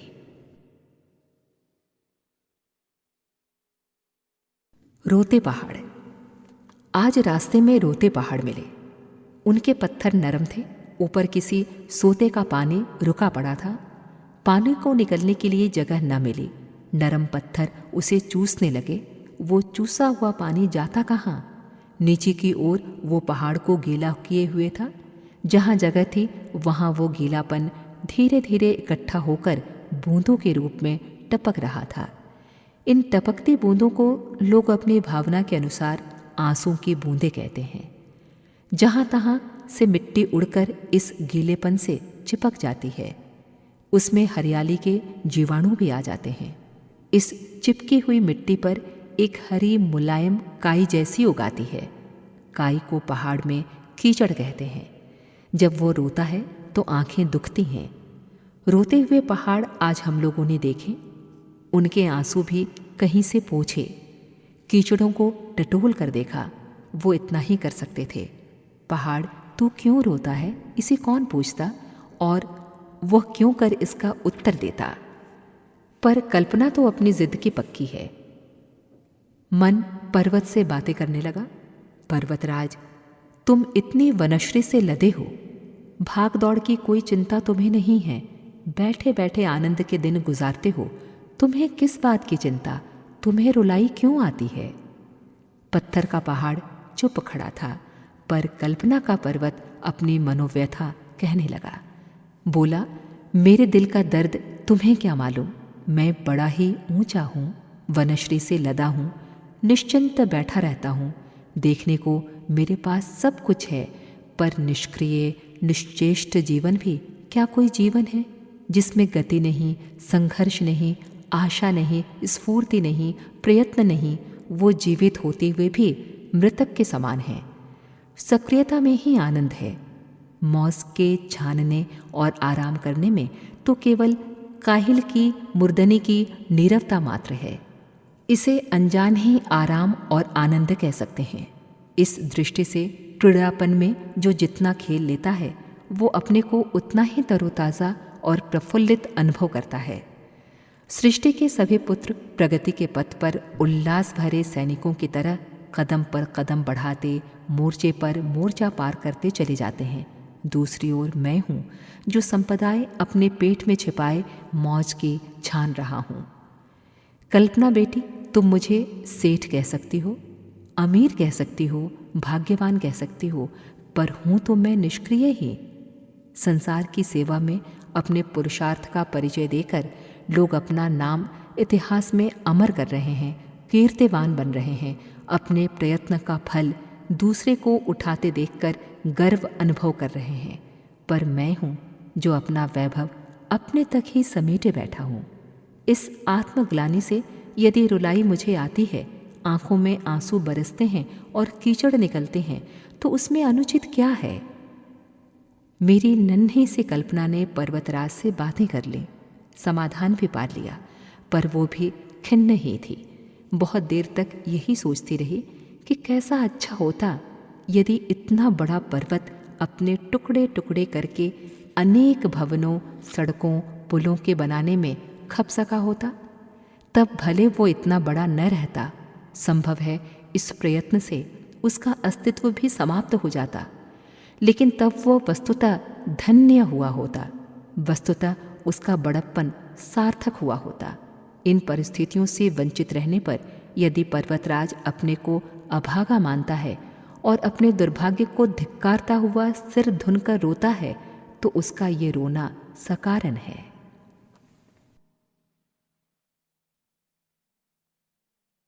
लदी हुई बकरी। छोटा सा जानवर बकरी इस पर्वतीय प्रदेश की तरन तारणी कामधेनु कही जा सकती है। वो दूध देती है, ऊन देती है, बच्चे देती है, साथ ही वजन भी ढोती है। आज बड़े बड़े बालों वाली बकरियों का एक झुंड रास्ते में मिला। लगभग 100-125 होंगी, सभी लदी हुई थीं। गुड़, चावल, आटा लादकर वे गंगोत्री की ओर ले जा रही थीं। हर एक पर उनके कद और बल के अनुसार 10-15 सेर वजन लदा हुआ था। माल असबाब की ढुलाई के लिए खच्चरों के अतिरिक्त इधर बकरियां ही साधन हैं। पहाड़ों की छोटी छोटी पगडंडियों पर दूसरे जानवर या वाहन तो काम नहीं कर सकते। सोचता हूँ कि जीवन की समस्याएं हल करने के लिए बड़े बड़े विशाल साधनों पर जोर देने की कोई इतनी बड़ी आवश्यकता नहीं है जितनी कि समझी जाती है, जबकि व्यक्ति साधारण उपकरणों से अपने निर्वाह के साधन जुटाकर शांतिपूर्वक रह सकता है। सीमित औद्योगिकरण की बात दूसरी है, पर यदि वे बढ़ते ही रहे तो बकरियों तथा उनके पालने वाले जैसे लाखों की रोजी रोटी छीनकर चंद उद्योगपतियों की कोठियों में जमा हो सकती हैं। संसार में जो युद्ध की घटाएं आज उमड़ रही हैं, उसके मूल में भी इस उद्योग व्यवस्था के लिए मार्केट जुटाने, उपनिवेश बनाने की लालसा ही काम कर रही है। बकरियों की पंक्ति देखकर मेरे मन में यह भाव उत्पन्न हो रहा है कि व्यक्ति यदि छोटी सीमा में रहकर जीवन विकास की व्यवस्था जुटाए तो इसी प्रकार शांतिपूर्वक रह सकता है जिस प्रकार ये बकरियों वाले भले और भोले पहाड़ी रहते हैं। प्राचीन काल में धन और सत्ता का विकेंद्रीकरण करना ही भारतीय समाज का आदर्श था। ऋषि मुनि एक बहुत छोटी इकाई के रूप में आश्रमों और कुटियों में जीवन यापन करते थे। ग्राम उससे कुछ बड़ी इकाई थी। सभी अपनी आवश्यकताएं अपने क्षेत्र में, अपने समाज से पूरी करते थे और हिल मिलकर सुखी जीवन बिताते थे। न इसमें भ्रष्टाचार की गुंजाइश थी और न बदमाशी की। आज औद्योगिकरण की घुड़दौड़ में छोटे गांव उजड़ रहे हैं, बड़े शहर बस रहे हैं, गरीब पिस रहे हैं, अमीर पनप रहे हैं। विकराल राक्षस की तरह धड़धड़ाती हुई मशीनें मनुष्य के स्वास्थ्य को, स्नेह संबंधों को, सदाचार को भी पीसे डाल रही हैं। इस यंत्रवाद, उद्योगवाद, पूंजीवाद की नींव पर जो कुछ खड़ा किया जा रहा है उसका नाम विकास रखा गया है, पर अंततः ये विनाशकारी ही सिद्ध होगा। विचार असंबद्ध होते जा रहे हैं। छोटी बात मस्तिष्क में बड़ा रूप धारण कर रही है, इसलिए इन पंक्तियों को यहीं समाप्त करना उचित है। फिर भी बकरियां भुलाई नहीं भूलती। वे हमारे प्राचीन भारतीय समाज रचना की एक स्मृति को ताज़ा करती हैं। इस सभ्यता के युग में उन बेचारियों की उपयोगिता कौन मानेगा? पिछड़े युग की निशानी कहकर उनका उपहास ही होगा, पर सत्य सत्य ही रहेगा। मानव जाति जब कभी शांति और संतोष के लक्ष्य पर पहुंचेगी, तब धन और सत्ता का विकेंद्रीकरण अवश्य हो रहा होगा और लोग इसी तरह श्रम और संतोष से परिपूर्ण जीवन बिता रहे होंगे, जैसे बकरी वाले अपनी में करती हुई बकरियों के साथ बिताते हैं।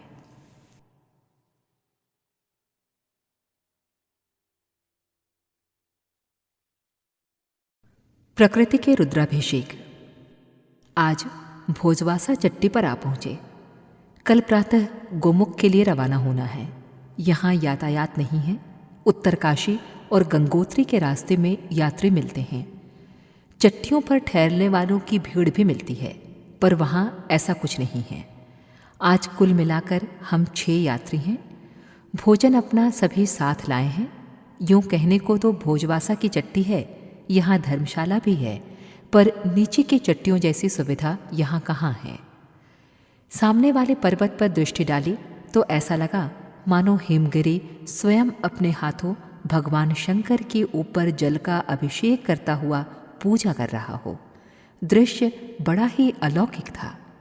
बहुत ऊपर से एक पतली सी जलधारा नीचे गिर रही थी। नीचे प्रकृति के निमित्त बने शिवलिंग थे। धारा उन्हीं पर गिर रही थी। गिरते समय वो धारा छींटे छींटे हो जाती थी। सूर्य की किरण उन छींटों पर पड़कर उन्हें 7 रंगों के इंद्रधनुष जैसा बना देती थी।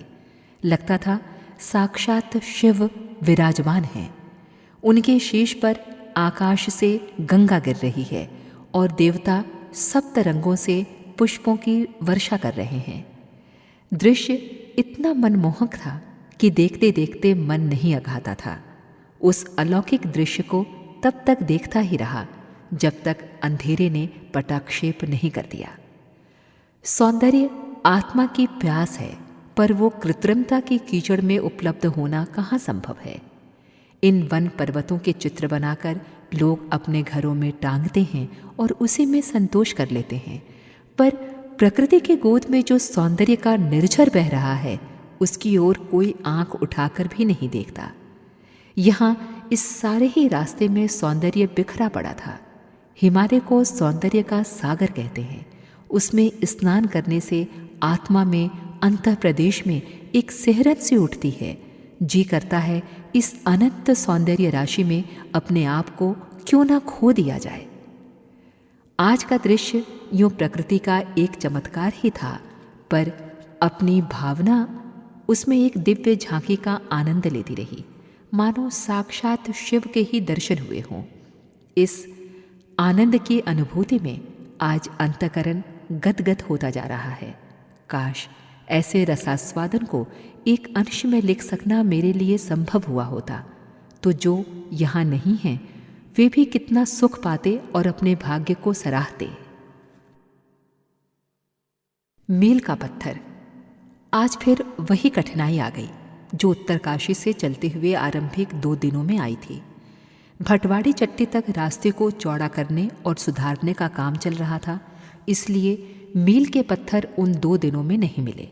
रास्ते में कड़ी चढ़ाई उतराई और कठिन मंजिल थोड़ी ही देर में थका देती थी। घने जंगलों का प्राकृतिक सौंदर्य था तो बहुत भला, पर रोज रोज 24 घंटे वही देखते रहने से आरंभ में जो आकर्षण था वो घट रहा था। सुनसान में अकेली यात्रा भी अखरने वाली थी। जन कोलाहल में व्यस्त जीवन बिताने वालों के लिए नीरव एकांत भी कष्टदायक होता है। ये सूनापन और कठोर श्रम जब शरीर और मन को थकाने लगता तो एक ही जिज्ञासा उठती, आज कितनी मंजिल पार कर ली, कितनी अभी और शेष है। थोड़ी थोड़ी दूर चलकर सामने से आने वालों से पूछते अब अगली चट्टी कितनी दूर है, उसी से अंदाज लगाते कि आज अभी कितना और चलना है। कुछ रास्तागीर घमंडी होते, जानकर भी उपेक्षा करते, न बताते, कुछ को मालूम ही न था, कुछ अंदाज से बताते तो उसमें मीलों का अंतर होता। इससे ये भी आशा कम ही रहती कि पूछने पर भी समाधान कारक उत्तर मिल सकेगा।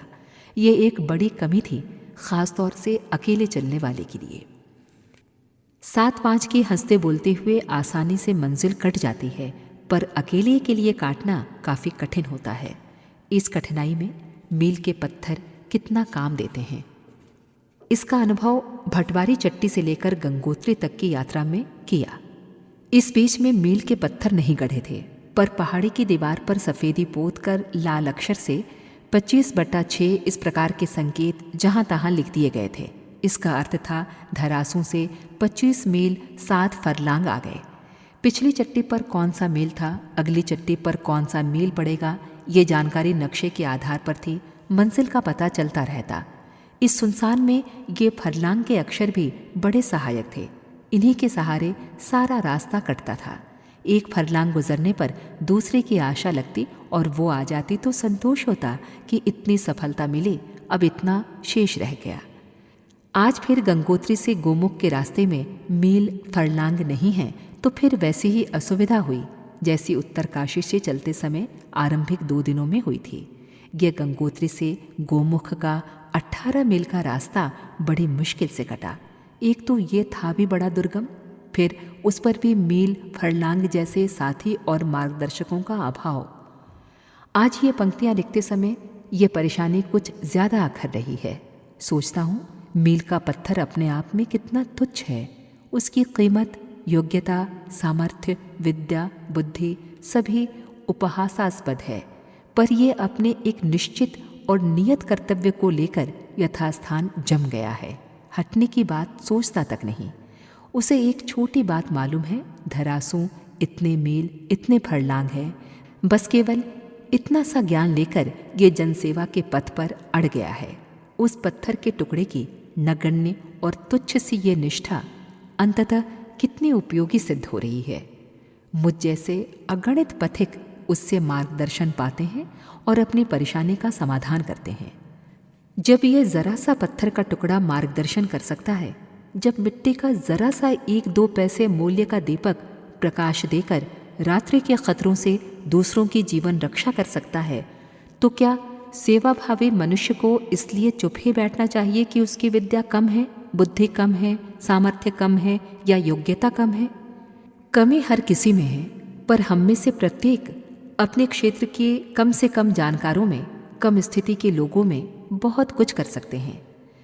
अमुक योग्यता मिलती तो अमुक कार्य करता, ऐसी शेखचिल्ली कल्पनाएं करते रहने की अपेक्षा क्या ये उचित नहीं होगा कि अपनी जो योग्यता है उसी को लेकर अपने से पिछड़े हुए लोगों को आगे बढ़ाने का मार्गदर्शन का काम शुरू कर दें? मील का पत्थर सिर्फ धरासू और गंगोत्री का अंतर मात्र जानता है, उतना ही बता सकता है, पर उसकी सेवा भी क्या कम महत्व की है? उसके अभाव में उत्तरकाशी से भटवारी तक परेशानी रही और कल गोमुख दर्शन का जो सौभाग्य मिलने वाला है, उसकी सुखद कल्पना में उन पत्थरों का अभाव बुरी तरह खटक रहा है। हम में से कितने ऐसे हैं जो मील के पत्थरों से अधिक जनसेवा कर सकते हैं, पर आत्मविश्वास, निष्ठा और जो कुछ है उसी को लेकर अपने उपयुक्त क्षेत्र में अड़ जाने की निष्ठा हो, तभी तो हमारी उपयोगिता को सार्थक होने का अवसर मिले। अपने और पराये। लगातार की यात्रा ने पैरों में छाले डाल दिए। आज ध्यानपूर्वक पैरों को देखा तो दोनों पैरों में कुल मिलाकर छोटे बड़े 10 छाले निकले। कपड़े का नया जूता इसलिए पहना था कि कठिन रास्ते में मदद देगा, पर भले मानस ने 2 जगह काट खाया। इन छाले और जख्मों में से जो कुछ कच्चे थे वे सफ़ेद और जिनमें पानी पड़ गया वहाँ वे पीले हो गए हैं। चलने में दर्द करते हैं और दुखते हैं। लगता है पैर अपने सफ़ेद पीले दांत निकालकर चलने में लाचारी प्रकट कर रहे हैं। मंजिल दूर है। गुरु पूर्णिमा तक हर हालत में नियत स्थान पर पहुंचना है। पैर अभी से दांत दिखाएंगे तो कैसे बनेगी? लंगड़ा लंगड़ा कर कल तो किसी प्रकार चल लिया गया, पर आज मुश्किल मालूम पड़ती है। 2-3 छाले फूट गए, जख्म बनते जा रहे हैं। बढ़ गए तो चलना कठिन हो जाएगा और न चला जा सका तो नियत समय तक लक्ष्य पर पहुंचना कैसे संभव होगा? इस चिंता ने दिन भर परेशान रखा। नंगे पैर चलना भी कठिन है। रास्ते भर ऐसी पथरीली कंकड़ियां बिछी हुई हैं कि वे जहां पैर में गड़ जाती हैं कांटे की तरह दर्द करती हैं। एक उपाय करना पड़ा। आधी धोती फाड़कर 2 टुकड़े किए गए और उन्हें पैरों से बांध दिया गया। जूते उतारकर थैले में रख लिए। काम चल गया। धीरे धीरे रास्ता कटने लगा। एक ओर तो ये अपने पैर हैं जो आड़े वक्त में दांत दिखाने लगे, और दूसरी ओर ये बांस की लाठी है जो बेचारी न जाने कहाँ जन्मी, कहाँ बड़ी हुई और कहाँ से साथ हो ली सगे भाई जैसा काम दे रही है। जहाँ चढ़ाई आती है वहाँ ये तीसरे पैर का काम करती है। जैसे बूढ़े बीमार को सहृदयी कुटुंबी अपने कंधे का सहारा देकर आगे ले चलता है, वैसे ही थकान से जब शरीर चूर चूर होता है तब ये लाठी सगे संबंधी जैसा सहारा देती है। गंगनानी चट्टी से आगे जहाँ वर्षा के कारण बुरी तरह फिसलन हो रही थी, एक ओर पहाड़, दूसरी ओर गंगा का तंग रास्ता, उस कठिन समय में इस लाठी ने ही कदम कदम पर जीवन मृत्यु की पहेली को सुलझाया। उसने भी यदि जूतों की तरह साथ छोड़ दिया होता तो कौन जाने आज ये पंक्तियां लिखने वाली कलम और उंगलियों का कहीं पता भी न होता। बड़ी आशा के साथ लिए हुए जूते ने काट खाया। जिन पैरों पर बहुत भरोसा था उन्होंने दांत दिखला दिए, पर वो कुछ पैसे की लाठी इतने काम आई कि कृतज्ञता से इसका गुणानुवाद गाते रहने को जी जाता है। अपनों से आशा थी पर उसने साथ नहीं दिया। इस पर झुंझलाहट आ रही थी। दूसरे ही क्षण पराई लगने वाली लाठी की वफादारी याद आ गई। चेहरा प्रसन्नता से खिल गया। जिन्होंने अड़चन पैदा की उनकी बजाय उन्हीं का स्मरण क्यों न करूं, जिनकी उदारता सहायता के बल पर यहाँ तक आ पहुँचा हूँ। अपने पराई की क्या सोचूं? उस ईश्वर की दृष्टि में सभी अपने, सभी पराये हैं। स्वल्प से संतोष। आज रास्ते भर पहाड़ी जनता के कष्ट साध्य जीवन को अधिक ध्यान से देखता आया और अधिक विचार करता रहा। जहाँ पहाड़ों में थोड़ी थोड़ी 4-4, 6-6 हाथ जमीन भी काम की मिली है, वहाँ उतने ही छोटे छोटे खेत बना लिए गए हैं। बैलों की गुजर वहाँ कहाँ। कुदाली से ही मिट्टी को खोदकर जुताई की आवश्यकता पूरी कर दी गई है। जब फसल पकती है तो पीठ पर लाद कर इतनी ऊंचाई पर बसे हुए लोग अपने घरों में पहुंचाते हैं और वहीं उसे कूट पीस कर अन्न निकालते हैं। जहाँ झरने का पानी नहीं, वहाँ बहुत नीचे गहराई से पानी सिर और पीठ पर लाद कर ले जाते हैं।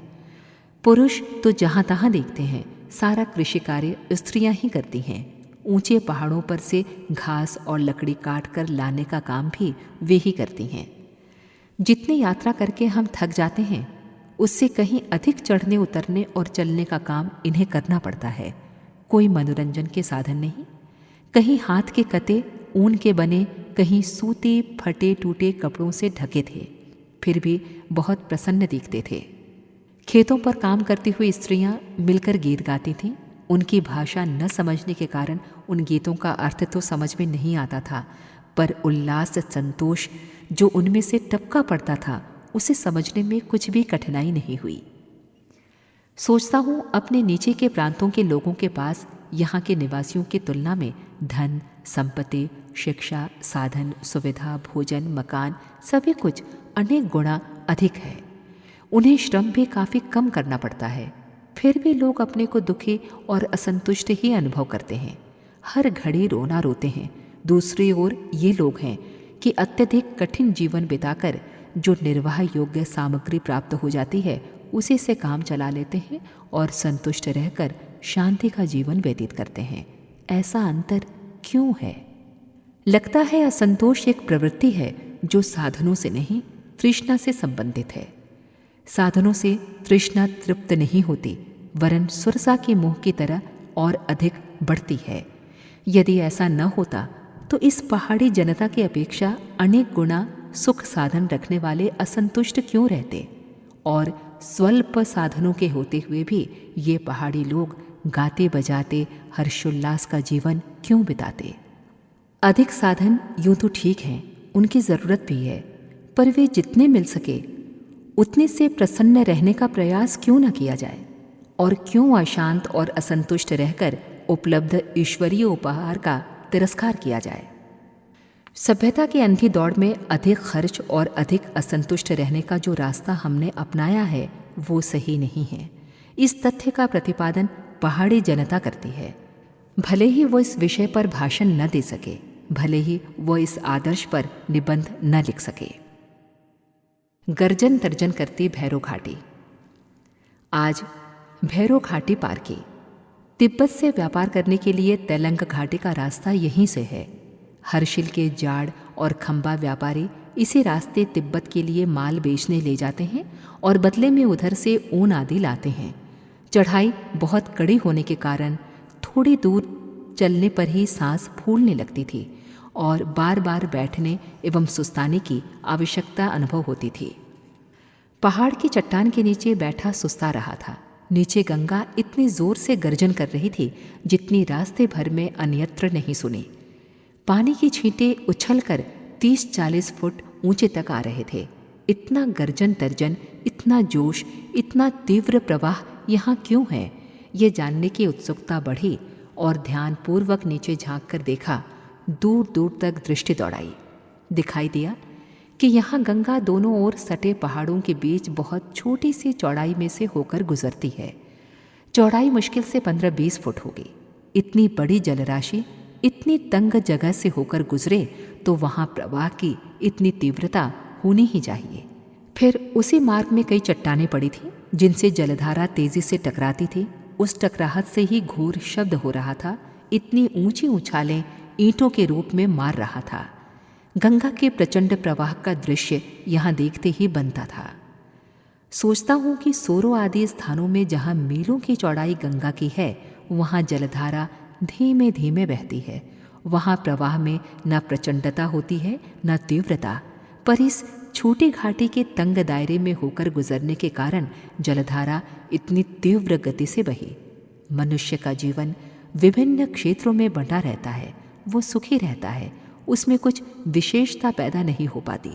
पर जब विशिष्ट लक्ष्य को लेकर कोई व्यक्ति उस सीमित क्षेत्र में ही अपनी सारी शक्तियों को केंद्रित कर देता है तो उसके द्वारा आश्चर्यजनक उत्साहवर्धक परिणाम उत्पन्न होते देखे जाते हैं। मनुष्य यदि अपने कार्यक्षेत्र को बहुत फैलाने, अनेक अधूरे काम करने की अपेक्षा अपने लिए एक विशेष कार्यक्षेत्र चुन ले तो क्या वो भी इस तंग घाटी में गुजरते समय उछलती गंगा की तरह आगे बढ़ सकता है? जलधारा के बीच पड़े हुए शिलाखंड पानी को टकराने के लिए विवश कर रहे थे। इसी संघर्ष में गर्जन तर्जन हो रहा था और छोटे छोटे रुई के गुब्बारे के बने पहाड़ की तरह ऊपर उठ रहे थे। सोचता हूँ यदि कठिनाइयाँ जीवन में न हों तो व्यक्ति की विशेषताएं बिना प्रकट हुए ही रह जाएं। टकराने से शक्ति उत्पन्न होने का सिद्धांत एक सुनिश्चित तथ्य है। आराम का, शौक मौज का जीवन, विलासी जीवन निर्जीवों से कुछ ही ऊंचा माना जा सकता है। कष्ट, सहिष्णुता, तितीक्षा, तपश्चर्या एवं प्रतिरोधों में बिना खिन्नता मन में लाए विरोचित भाव से निपटने का साहस यदि मनुष्य अपने भीतर एकत्रित कर ले तो उसकी कीर्ति भी उस आज के स्थान के भांति गर्जन तर्जन करती हुई दिग दिगंध में व्यापक हो सकती है।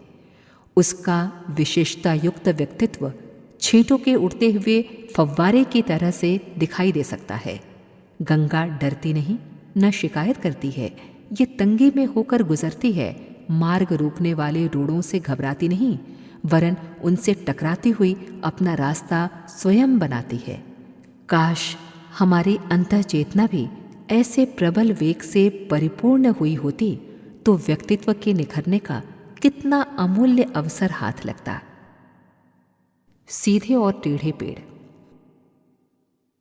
रास्ते भर चीड़ और देवदारों के पेड़ों का सघन वन पार किया। ये पेड़ कितने सीधे और ऊंचाई तक बढ़ते चले गए हैं, उन्हें देखकर प्रसन्नता होती है। कई पेड़ 50 फुट तक ऊंचे होंगे। सीधे ऐसे चले गए हैं मानो ढाल पर लट्ठे गाड़ दिए गए हों। मोटाई और मजबूती भी काफ़ी है। इसके अतिरिक्त तेवार, दादरा, पिनखो आदि के टेढ़े मेढ़े पेड़ भी बहुत हैं जो चारों ओर छितराए हुए हैं। इनकी बहुत डालियां फूटती हैं और सभी पतली रहती हैं।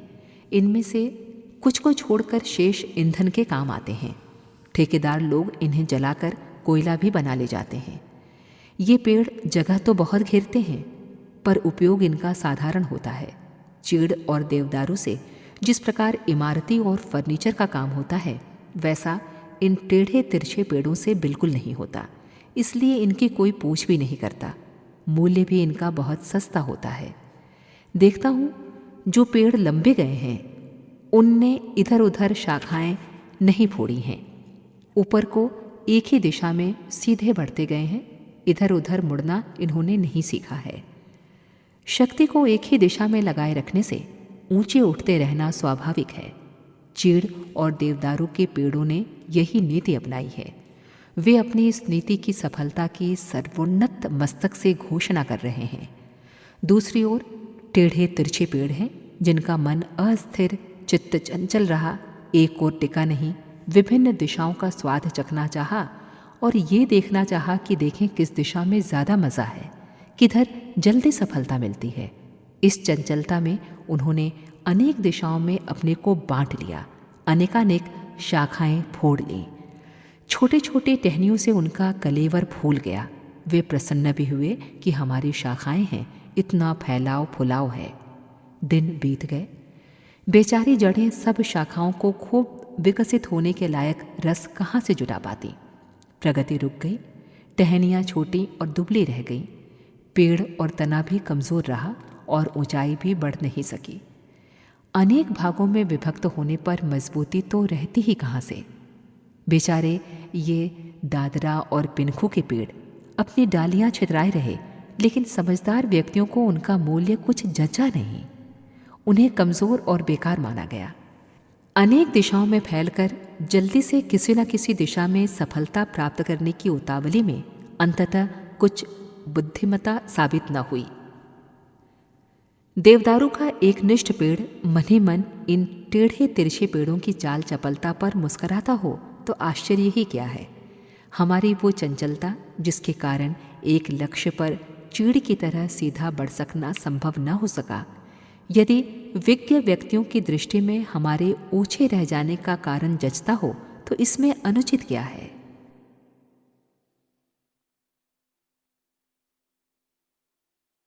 पत्तीदार साग। साग भाजी का इधर शौक नहीं है। आलू छोड़कर और कोई सब्जी यहाँ नहीं मिलती। नीचे के दूर प्रदेशों से आने और परिवहन के साधन न होने से आलू भी महंगा होता है। चट्टी के दुकानदार 1 रुपया सेर देते हैं। यूँ इधर छोटे छोटे झरने हैं, उनसे जहाँ तहाँ थोड़ी थोड़ी सिंचाई भी होती है, लेकिन वहाँ भी साग सब्जी होने का रिवाज नहीं है। रोज़ आलू खाते खाते ऊब गया। सब्जी के बारे में वहाँ के निवासियों तथा दुकानदारों से चर्चा की तो उन्होंने बताया कि जंगल में खड़ी हुई तरह तरह की वनस्पतियों में से 3 पौधे ऐसे होते हैं जिसके पत्तों का साग बनाया जाता है। एक मोरचा, दूसरा लिगड़ा, तीसरा कोला। एक पहाड़ी को पारिश्रमिक के पैसे दिए और इनमें से कोई एक प्रकार की पत्तियां लाने को भेजा। पौधे चट्टी के पीछे ही खड़े थे। वो बात की बात में मोरचा की पत्तियां 2-4 सेर तोड़ लाया। बनाने की तरकीब भी उसी से पूछी और उसी प्रकार उसे तैयार किया। बहुत स्वादिष्ट लगा। दूसरे दिन लिंगड़ा की और तीसरे दिन कोला की पत्तियां इसी प्रकार वहाँ के निवासियों से मंगवाईं और बनाई खाईं। तीनों प्रकार की पत्तियां एक दूसरे से अधिक स्वादिष्ट लगीं। चित्त बहुत प्रसन्न हुआ। 1 महीने हरी सब्जी नहीं मिली थी। इसे खाकर तृप्ति अनुभव की।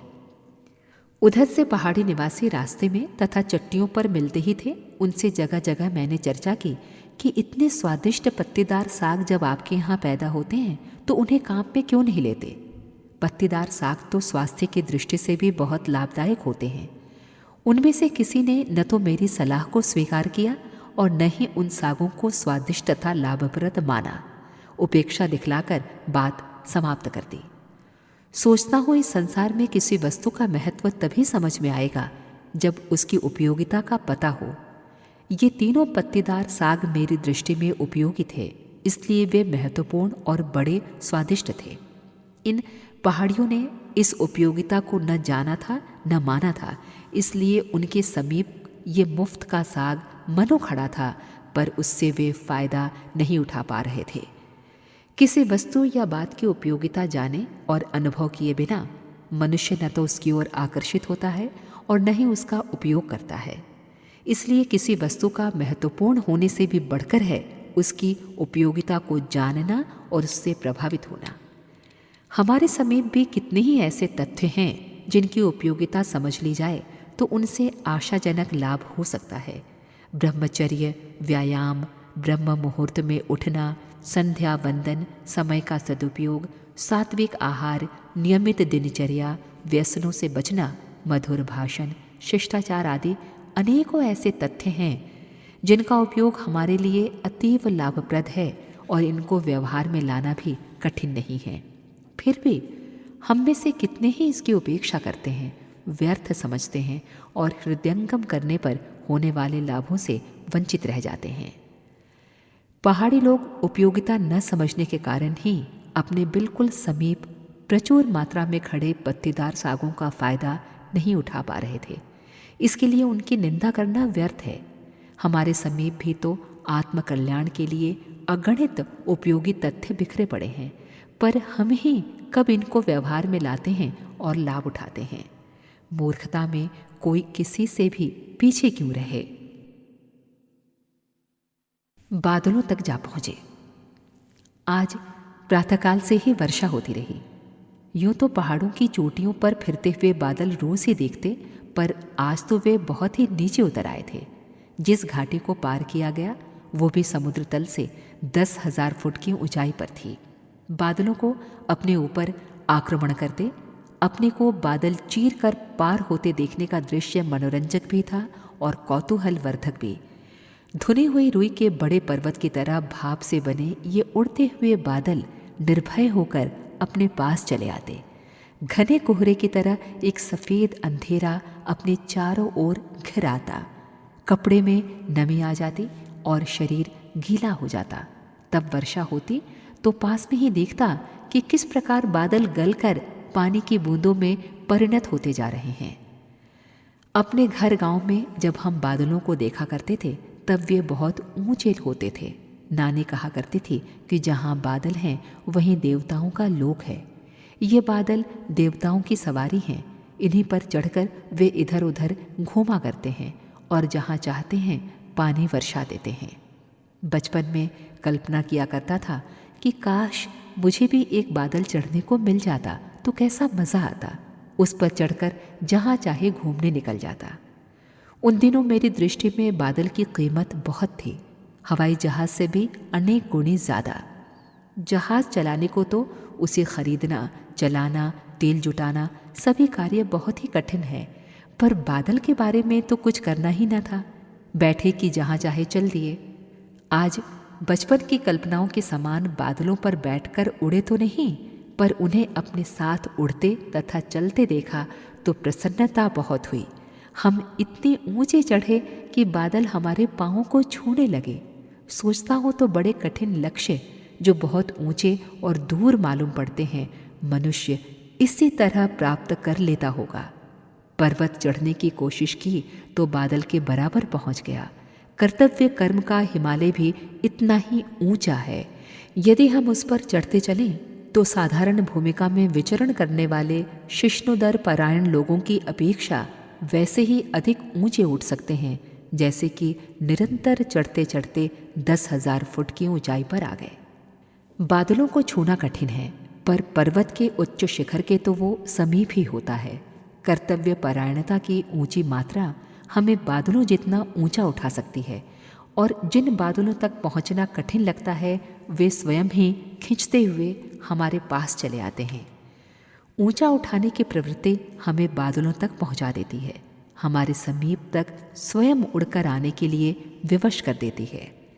बादलों को छूते समय ऐसी ऐसी भावनाएं मन में उठती रहीं, पर बेचारी भावनाएं अकेली क्या करें। सक्रियता का बाना उन्हें पहनने को न मिले तो वे एक मानस तरंग मात्र ही रह जाती हैं। जंगली सेब। आज रास्ते में और भी कितने ही यात्रियों का साथ था। उसमें कुछ स्त्रियां भी थीं। रास्ते में बिन्ना के पेड़ों पर लगे हुए सुंदर फल दिखे। स्त्रियां आपस में पूछने लगी कि ये किस किस के फल हैं। उन्हीं में से एक ने कहा कि ये जंगली सेब हैं। न मालूम उसने जंगली सेब की बात कहाँ से सुन रखी थी। निदान यही तय हुआ कि ये जंगली सेब के फल हैं। फल खूब लदे हुए थे। देखने में पीला और लाल रंग मिले हुए बहुत सुंदर लगते थे और प्रतीत होता था कि खूब पके हुए हैं। वो झुंड रुक गया। सयानी सी लड़की पेड़ पर चढ़ गई। लगता था उसे अपने ग्रामीण जीवन में पेड़ों पर चढ़ने का अभ्यास रहा है। उसने 40-50 फल नीचे गिराए। नीचे खड़ी स्त्रियों ने उन्हें आपाधापी के साथ बीना। किसी के हाथ ज़्यादा लगे तो किसी के हाथ कम। जिसके हाथ कम लगे थे वो उससे लड़ रही थी जिसने ज़्यादा बीने थे। लड़ती जाती थी और कहती जाती थी कि तूने रास्ता रोक कर झपट कर अधिक बीन लिए, मुझे बीनने नहीं दिए। जिसके पार अधिक थे वो कह रही थी कि मैंने भाग दौड़ कर अपने पुरुषार्थ पर बीने हैं। जिसके हाथ पैर चलेंगे वही तो नफ़े में रहेगा। तुम्हारे हाथ पैर चलते तो तुम मुझसे अधिक बीनती। इन फलों को अगली चट्टी पर भोजन के साथ खाएंगे। बड़े मीठे और सुंदर होते हैं। रोटी के साथ अच्छे लगेंगे। धोती के पल्लों में बांधकर वे प्रसन्न होती हुई चल रही थीं। कीमती फल इतनी तादाद में उन्होंने अनायास पा लिए थे। लड़ाई झगड़ा तो शांत हो गया, पर ज़्यादा कम बीनने की बात पर मनोमालिन्य जो उत्पन्न हुआ था वो बना हुआ था। एक दूसरे को नाराज़गी के साथ घूर घूर कर देखती थीं। चट्टी आई, सब लोग ठहरे, भोजन बना, फल निकाले गए। जिसने चखे उसी ने थू थू किया। वे कड़वे थे। इतनी मेहनत से लड़ झगड़ कर लाए हुए सुंदर दिखने वाले जंगली सेब कड़वे और बेस्वाद थे। उन्हें देखकर उन्हें बड़ी निराशा हुई। सामने खड़ा हुआ पहाड़ी कुली हंस रहा था। उसने कहा, ये तो बिन्नी का फल है, उसे कोई नहीं खाता। इसकी गुठली का तेल भर निकालते हैं। बिना समझे बूझे बीनने और लाने खाने की मूर्खता पर वे सभी स्त्रियां सकुचा रही थीं। मैं भी साथ था। इस सब नज़ारे के आदि से अंत तक साथ था। वे आपस में उन फलों का नाम ले लेकर हंसी कर रहे थे। उन्हें हंसने का एक प्रसंग मिल गया था। दूसरों की भूल और असफलता पर आमतौर पर लोगों को हंसी आती है। केवल पीला रंग और बढ़िया रूप देखकर उनके पका, मीठा और स्वादिष्ट फल होने की कल्पना करना ये उनकी भूल थी। रूप से सुंदर दिखने वाली सभी चीज़ें मधुर कहाँ होती हैं, ये उन्हें जानना चाहिए था। न जानने पर शर्मिंदगी उठानी पड़ी और परेशानी भी हुई। आपस में लड़ाई झगड़ा होता रहा, सो व्यर्थ था। सोचता हूँ कि बेचारी इन स्त्रियों की ही हंसी हो रही है और सारा समाज रंग रूप पर मुग्ध होकर पतंगे की तरह जल रहा है। उस पर कोई नहीं हंसता। रूप की दुनिया में सौंदर्य का देवता पूजता है। तड़क भड़क, चमक दमक सबको अपनी ओर आकर्षित करती है और उस प्रलोभन से लोग बेकार की चीज़ों पर लट्टू हो जाते हैं, अपनी राह खोटी करते हैं और अंत में उसकी व्यर्थता पर इसी तरह पछताते हैं जैसे ये स्त्रियां बिन्नी के कड़वे फलों को समेटकर पछता रही हैं।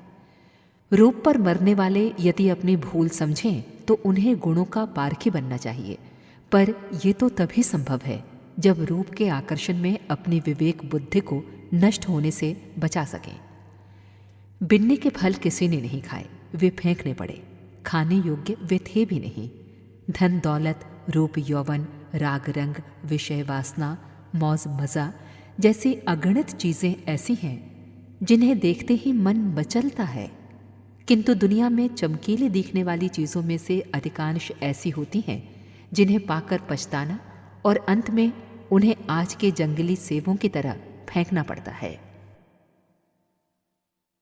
संभल कर चलने वाला खच्चर। पहाड़ों पर बकरी के अतिरिक्त खच्चर ही भार वाहन का काम करते हैं। सवारी के लिए भी उधर वे ही उपलब्ध हैं। जिस प्रकार अपने नगरों की सड़कों पर गाड़ी, ठेले, तांगे, रिक्शे चलते हैं, उसी तरह चढ़ाव उतार की विषम और खतरनाक पगडंडियों पर ये खच्चर ही निरापद रूप से चलते फिरते नजर आते हैं। देखा कि जिस सावधानी से ठोकर और खतरा बजाते हुए इन पगडंडियों पर हम लोग चलते हैं, उसी सावधानी से ये खच्चर भी चल रहे हैं।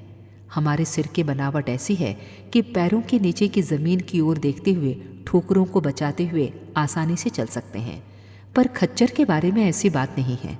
उनकी आंखें ऐसी जगह लगी हैं और गर्दन का मुड़ाव ऐसा है जिससे सामने देखा जा सकता है, पर पैरों के नीचे देखना कठिन है। इतने पर भी खच्चर का हर कदम बड़ी सावधानी से और सही सही रखा जा रहा था। जरा सी चूक होने पर वो भी उसी तरह लुढ़क कर मर सकता है जैसे कल एक बछड़ा गंगोत्री की सड़क पर चूर चूर हुआ मरा पड़ा देखा था। बेचारे का पैर जरा सी असावधानी से गलत जगह पड़ा कि 80 फुट की ऊंचाई से आ गिरा और उसकी हड्डी पसली चकनाचूर हो गई। ऐसा कभी कभी ही होता है। खच्चरों के बारे में तो ऐसी घटना कभी नहीं सुनी गई। लादने वालों से पूछा तो उसने बताया कि खच्चर रास्ता चलने के बारे में बहुत ही सावधानी और बुद्धिमत्ता से काम लेता है। तेज चलता है पर हर कदम को था कर चलता है। ठोकर या खतरा हो तो तुरंत संभल जाता है, बढ़े हुए कदम को पीछे हटा लेता है और दूसरी जगह पैर के सहारे तलाश कर वहीं कदम रखता है।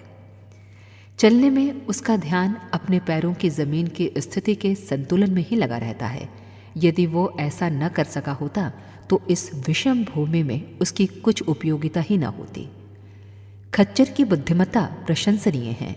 मनुष्य जबकि बिना आगा पीछा सोचे गलत दिशा में कदम उठाता रहता है और एक के बाद एक ठोकर खाते हुए भी संभलता नहीं, पर इन खच्चरों को देखो कि हर कदम का संतुलन बनाए रखने में जरा भी नहीं चूकते। यदि इस उबड़ खाबड़ दुरंगी दुनिया के जीवन मार्ग पर चलते हुए इन पहाड़ी खच्चरों की भांति अपना हर कदम सावधानी के साथ उठा सकने में समर्थ हो सकें तो हमारी स्थिति वैसे ही प्रशंसनीय हो जैसे इन पहाड़ी प्रदेश में खच्चरों की है। गोमुख के दर्शन। आज माता गंगा के मूल उद्गम को देखने की चिर अभिलाषा पूरी हुई। गंगोत्री तक पहुंचने में जितना कठिन मार्ग मिला था उससे कहीं अधिक दुर्गम ये गंगोत्री से गोमुख तक 18 मील का टुकड़ा है। गंगोत्री तक के रास्ते में जब तब टूट फूट होती है तो सरकारी सड़क विभाग के कर्मचारी इसे ठीक करते रहते हैं, पर इस उपेक्षित मार्ग को जिसमें बहुत कम लोग ही कभी कभी जाते हैं कौन सुधारे। पर्वतीय मार्गों का हर साल बिगड़ना ही ठहरा। यदि 1-2 वर्ष इनकी उपेक्षा रहे तो वे काफ़ी जटिल हो जाते हैं। कई जगह तो रास्ते ऐसे टूट गए थे कि वहाँ से गुजरना जीवन के साथ जुआ खेलने के समान था। एक पैर फिसलने की देर थी कि जीवन का अंत ही समझना चाहिए। जिस हिमस्तूप यानी ग्लेशियर से गंगा की छोटी सी धारा निकली है वो नीले रंग की है। माता का ये उद्गम हिमाच्छादित गिरे श्रृंगों से बहुत ही शोभनीय प्रतीत होता है। धारा का दर्शन एक साधारण से झरने के रूप में होता है। वो है तो पतली सी ही पर वेग बहुत है। कहते हैं कि ये धारा कैलाश से शिवजी की जटाओं से आती है। कैलाश से गंगोत्री तक का सैकड़ों मील का रास्ता गंगा भीतर पार करती है और उसे करोड़ों टन ग्लेशियर का दबाव सहन करना पड़ता है। इसी से धार इतनी तीव्र निकलती है। जो हो भावुक हृदय के लिए ये धारा ऐसी ही लगती है मानो माता की छाती से दूध की धारा निकलती है। उसे पान करके इसे में निमग्न हो जाने की एक ऐसी ही हुक उठती है जैसी कि गंगा लहरी के रचयिता जगन्नाथ मिश्र के मन में उठी थी और स्वरचित गंगा लहरी के एक एक श्लोक का गान करते हुए, एक एक कदम उठाते हुए और अंतिम श्लोक गाते हुए भावावेश में माता की गोद में ही विलीन हो गए। कहते हैं कि स्वामी रामतीर्थ भी ऐसे ही भावावेश में गंगा में कूद पड़े थे और उन्होंने जल समाधि ले ली थी। अपनी हुक मैंने पान और स्नान से ही शांत की। रास्ते भर उमंगें और भावनाएं भी गंगा जल की भांति हिलोरी लेती रही। अनेक विचार आते रहे और जाते रहे। इस समय एक महत्वपूर्ण विचार मन में आया। उसे लिपिबद्ध करने का लोभ संवरण न कर सका, इसलिए उसे लिख रहा हूँ। सोचता हूँ कि यहाँ गोमुख में गंगा की एक नन्ही सी पतली धारा मात्र है। रास्ते में हजारों झरने, नाले और नदी उसमें मिलते गए हैं। उनमें से कई तो गंगा की मूल धारा से कईयों गुणे अधिक बड़े हैं। उन सब के संयोग से ही गंगा इतनी बड़ी और चौड़ी हुई है जितनी कि हरिद्वार, कानपुर, प्रयाग आदि में दिखाई पड़ती है। उसमें बड़ी बड़ी नहरें निकल गई हैं। गोमुख के उद्गम का पानी तो उनमें से एक नहर के लिए भी पर्याप्त नहीं हो सकता। यदि कोई नदी नाले रास्ते में न मिले तो संभवतः 150 मील की मिट्टी ही उसे सोख ले और आगे बढ़ने का अवसर ही न रहे। गंगा महान है, अवश्य ही महान है, क्योंकि वो नदी नालों को अपने स्नेह बंधन में बांध सकने में समर्थ हुई। उसने अपनी उदारता का आंचल फैलाया और छोटे छोटे झरने नालों को भी अपने बाहुपाश में आबद्ध करके छाती से चिपटाती चली गई। उसने गुण दोषों की परवाह किए बिना सभी को अपने उदार आंचल में स्थान दिया। जिसके अंदर में आत्मीयता की, स्नेह सौजन्य की अगाध मात्रा भरी पड़ी है, उसे जलराशि में कमी कैसे पड़ सकती है। दीपक जब स्वयं जलता है तो पतंगे भी उस पर जलने को तैयार हो जाते हैं। गंगा जब परमार्थ के उद्देश्य से संसार में शीतलता फैलाने निकली है, तो क्यों न नदी नाले भी उसकी आत्मा में अपने आहुति दें। गांधी, बुद्ध, ईसा की आत्माओं में कितनी आत्माएं आज अपने को आत्मसात कर चुकी हैं, ये सभी को स्पष्ट दृष्टिगोचर हो रहा है। गंगा की सतह सबसे नीची है, इसलिए नदी नालों का गिर सकना संभव हुआ। यदि उसने अपने को नीचा न बनाया होता, सबसे ऊपर उठकर चलती, अपना स्तर ऊंचा रखती, तो फिर नदी नाले तुच्छ होते हुए भी उसके अहंकार को सहन नहीं करते, उससे ईर्ष्या करते और अपना मुख दूसरी ओर मोड़ लेते। नदी नालों की उदारता है सही, उनका त्याग प्रशंसनीय है, पर उन्हें इस उदारता और त्याग को चरितार्थ करने का अवसर गंगा ने अपने को नम्र बनाकर नीचे स्तर पर रखकर ही दिया है।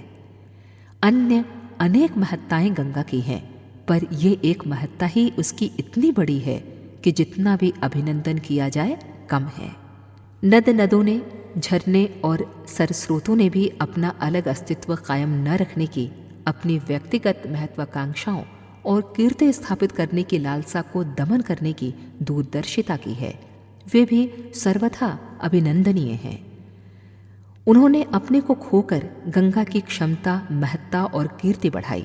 सामूहिकता का, एकत्रीकरण का, मिलजुल कर काम करने का महत्व समझा। इसके लिए उनकी जितनी प्रशंसा की जाए कम है। संगठन में ही शक्ति है, ये उन्होंने वाणी से नहीं, मन से नहीं, प्रत्यक्ष क्रिया से कर दिखाया। कर्मवीरता इसे ही कहते हैं। आत्मत्याग के इस अनुपम आदर्श में जितनी महानता है, उतनी ही दूरदर्शिता भी है। यदि वे अपना अलग अस्तित्व बनाए रहने पर अड़े रहते, सोचते कि जो मेरी क्षमता है उसका यश मुझे ही मिलना चाहिए, और गंगा में मिलने में इनकार कर देते, तो अवश्य ही उनका अपना अस्तित्व भी अलग रहता और नाम भी, पर वो होता इतना छोटा कि उसे उपेक्षणीय और नगण्य ही माना जाता। उस दशा में उस जल को कोई गंगा जल नहीं कहता, उसे चरणों और सिर पर चढ़ाने को कोई लालायित न रहता। गोमुख पर आज जिस पुनीत जल की धारा में माता गंगा का दर्शन मज्जन मैंने किया, वो तो उद्गम मात्र था। पूरी गंगा तो सहस्त्रों नदी नालों के संगठन से सामूहिकता का कार्यक्रम लेकर चलने पर बनी है। गंगा सागर ने उसी का स्वागत किया। सारी दुनिया उसी को पूजती है। गौमुख की तलाश में तो मुझ जैसे चंद आदमी ही पहुंच पाते हैं। गंगा और नदी नालों के सम्मिश्रण के महान परिणाम यदि सर्वसाधारण के नेता और अनुयायियों की समझ में आ जाएं, तो लोग सामूहिकता, सामाजिकता के महत्व को हृदयंगम कर सकें, तो एक ऐसी ही पवित्र, पापनाशिनी, लोकतारिणी संघ शक्ति का प्रादुर्भाव हो सकता है जैसा कि गंगा का हुआ। तपोवन का मुख्य दर्शन। भगवती भागीरथी के मूल उद्गम गोमुख के दर्शन करके अपने को धन्य माना। यूं देखने में एक विशाल चट्टान में फंसी हुई दरार में से दूध जैसे स्वच्छ जल का उछलता हुआ झरना बस यही गोमुख है। पानी का प्रवाह अत्यंत वेग वाला होने से बीच में पड़े हुए पत्थरों से टकराकर वो ऐसा उछलता है कि बहुत ऊपर तक छींटे उड़ते हैं। इन जलकणों पर जब सूर्य की सुनहरी किरणें पड़ती हैं तो वे रंगीन इंद्रधनुष जैसी बहुत ही सुंदर दिखती हैं। इस पुनीत निर्झर से निकली हुई माँ गंगा वर्षों से मानव जाति को जो तरन तारण का संदेश देती रही है, जिस महान संस्कृति को प्रवाहित करती रही है, उनके स्मरण मात्र से आत्मा पवित्र हो जाती है। इस दृश्य को आंखों में बसा लेने को जी चाहता है। चलना इससे आगे था। गंगा, वामक, नंदनवन, भागीरथी शिखर, शिवलिंग पर्वत से घिरा हुआ तपोवन, यही हिमालय का हृदय है। इस हृदय में अज्ञात रूप में अवस्थित कितनी ही ऊंची आत्माएं संसार के तरन तारण के लिए आवश्यक शक्ति भंडार जमा करने में लगी हुई हैं। उसकी चर्चा न तो उचित है और न ही आवश्यक। असामयिक होंगे, इसलिए उन पर प्रकाश न डालना ही ठीक है। यहाँ से हमारे मार्गदर्शक ने आगे का पथ प्रदर्शन किया। कई मील की विकट चढ़ाई को पार कर तपोवन के दर्शन हुए। चारों ओर हिमाच्छादित पर्वत श्रृंखलाएं अपने सौंदर्य की अलौकिक छटा बिखेरे हुए थी। सामने वाला शिवलिंग पर्वत का दृश्य बिल्कुल ऐसा था मानो कोई विशालकाय सर्प फन फैलाए बैठा हो। भावना की आंखें जिन्हें प्राप्त हो वो भुजंगधारी शिव का दर्शन अपने चर्म चक्षुओं से ही यहाँ कर सकता है। दाहिनी ओर लालिमा लिए हुए सुमेरु हिम पर्वत हैं। कई और नीली आभा वाली चोटियाँ ब्रह्मपुरी कहलाती हैं। इससे थोड़ा और पीछे हटकर बाईं तरफ भागीरथ पर्वत है। कहते हैं कि यहीं बैठकर भगीरथ जी ने तप किया था, जिससे गंगावतरण संभव हुआ। यूं गंगोत्री में गौरीकुंड के पास एक भागीरथ शिला है। इसके बारे में भी भगीरथ जी के तप की बात कही जाती है। वस्तुतः यह स्थान हिमाच्छादित भागीरथ पर्वत ही है। इंजीनियर लोग इसी पर्वत में गंगा का उद्गम मानते हैं। भागीरथ पर्वत के पीछे नीलगिरी पर्वत है, जहाँ से नीले जल वाली नील नदी प्रवाहित होती है। ये सब रंग बिरंगे पर्वतों का स्वर्गीय दृश्य एक ऊंचे स्थान पर देखा जा सकता है। जब बर्फ पिघलती है तो भागीरथ पर्वत का विस्तृत फैला हुआ मैदान दुर्गम हो जाता है। बर्फ फटने से बड़ी बड़ी चौड़ी खाई जैसी दरार पड़ जाती है। उनके मुख में कोई चला जाए तो फिर उसके लौटने की कोई आशा नहीं की जा सकती। श्रावण भाद्रपद महीने में जब बर्फ पिघल चुकी होती है तो ये सचमुच ही नंदन वन जैसा लगता है। केवल नाम ही इसका नंदन वन नहीं है, वरन वातावरण भी वैसा ही है। उन दिनों केवल मखमल जैसी घास उगती है और दुर्लभ जड़ी बूटियों की महक से सारा प्रदेश सुगंधित हो उठता है। फूलों से वो धरती लत सी जाती है। ऐसी सौंदर्य स्रोत भूमि में यदि देवता निवास करते हों तो इसमें आश्चर्य ही क्या है। पांडव सशरीर स्वर्गारोहण के लिए यहाँ आए होंगे, इसमें कुछ भी अत्युक्ति मालूम नहीं होती। हिमालय का ये हृदय तपोवन जितना मनोरम है उतना ही दुर्गम भी है। शून्य से भी नीचे जमने लायक बिंदु पर जब सर्दी पड़ती है तब इस सौंदर्य को देखने के लिए कोई बिरला ही ठहरने में समर्थ हो सकता है। बद्रीनाथ केदारनाथ इस तीर्थ तपोवन की परिधि में आते हैं। यूं वर्तमान रास्ते से जाने पर गोमुख से बद्रीनाथ लगभग 250 मील है, पर यहाँ तपोवन से माणा घाटी होकर केवल 20 मील है। इस प्रकार केदारनाथ यहाँ से 12 मील है, पर हिमाच्छादित रास्ते सबके लिए सुगम नहीं हैं। इस तपोवन को स्वर्ग कहा जाता है। उसमें पहुंचकर मैंने यही अनुभव किया मानो सचमुच स्वर्ग में ही खड़ा हूँ। ये सब उस परम शक्ति की कृपा का ही फल है, जिनके आदेश पर ये शरीर निमित्त मात्र बनकर कठपुतली की तरह चलता जा रहा है। आज के लिए बस इतना ही। तब तक कल्याणमस्तु देखते रहें। वीडियो को अंत तक देखने के लिए आप सभी का बहुत बहुत धन्यवाद।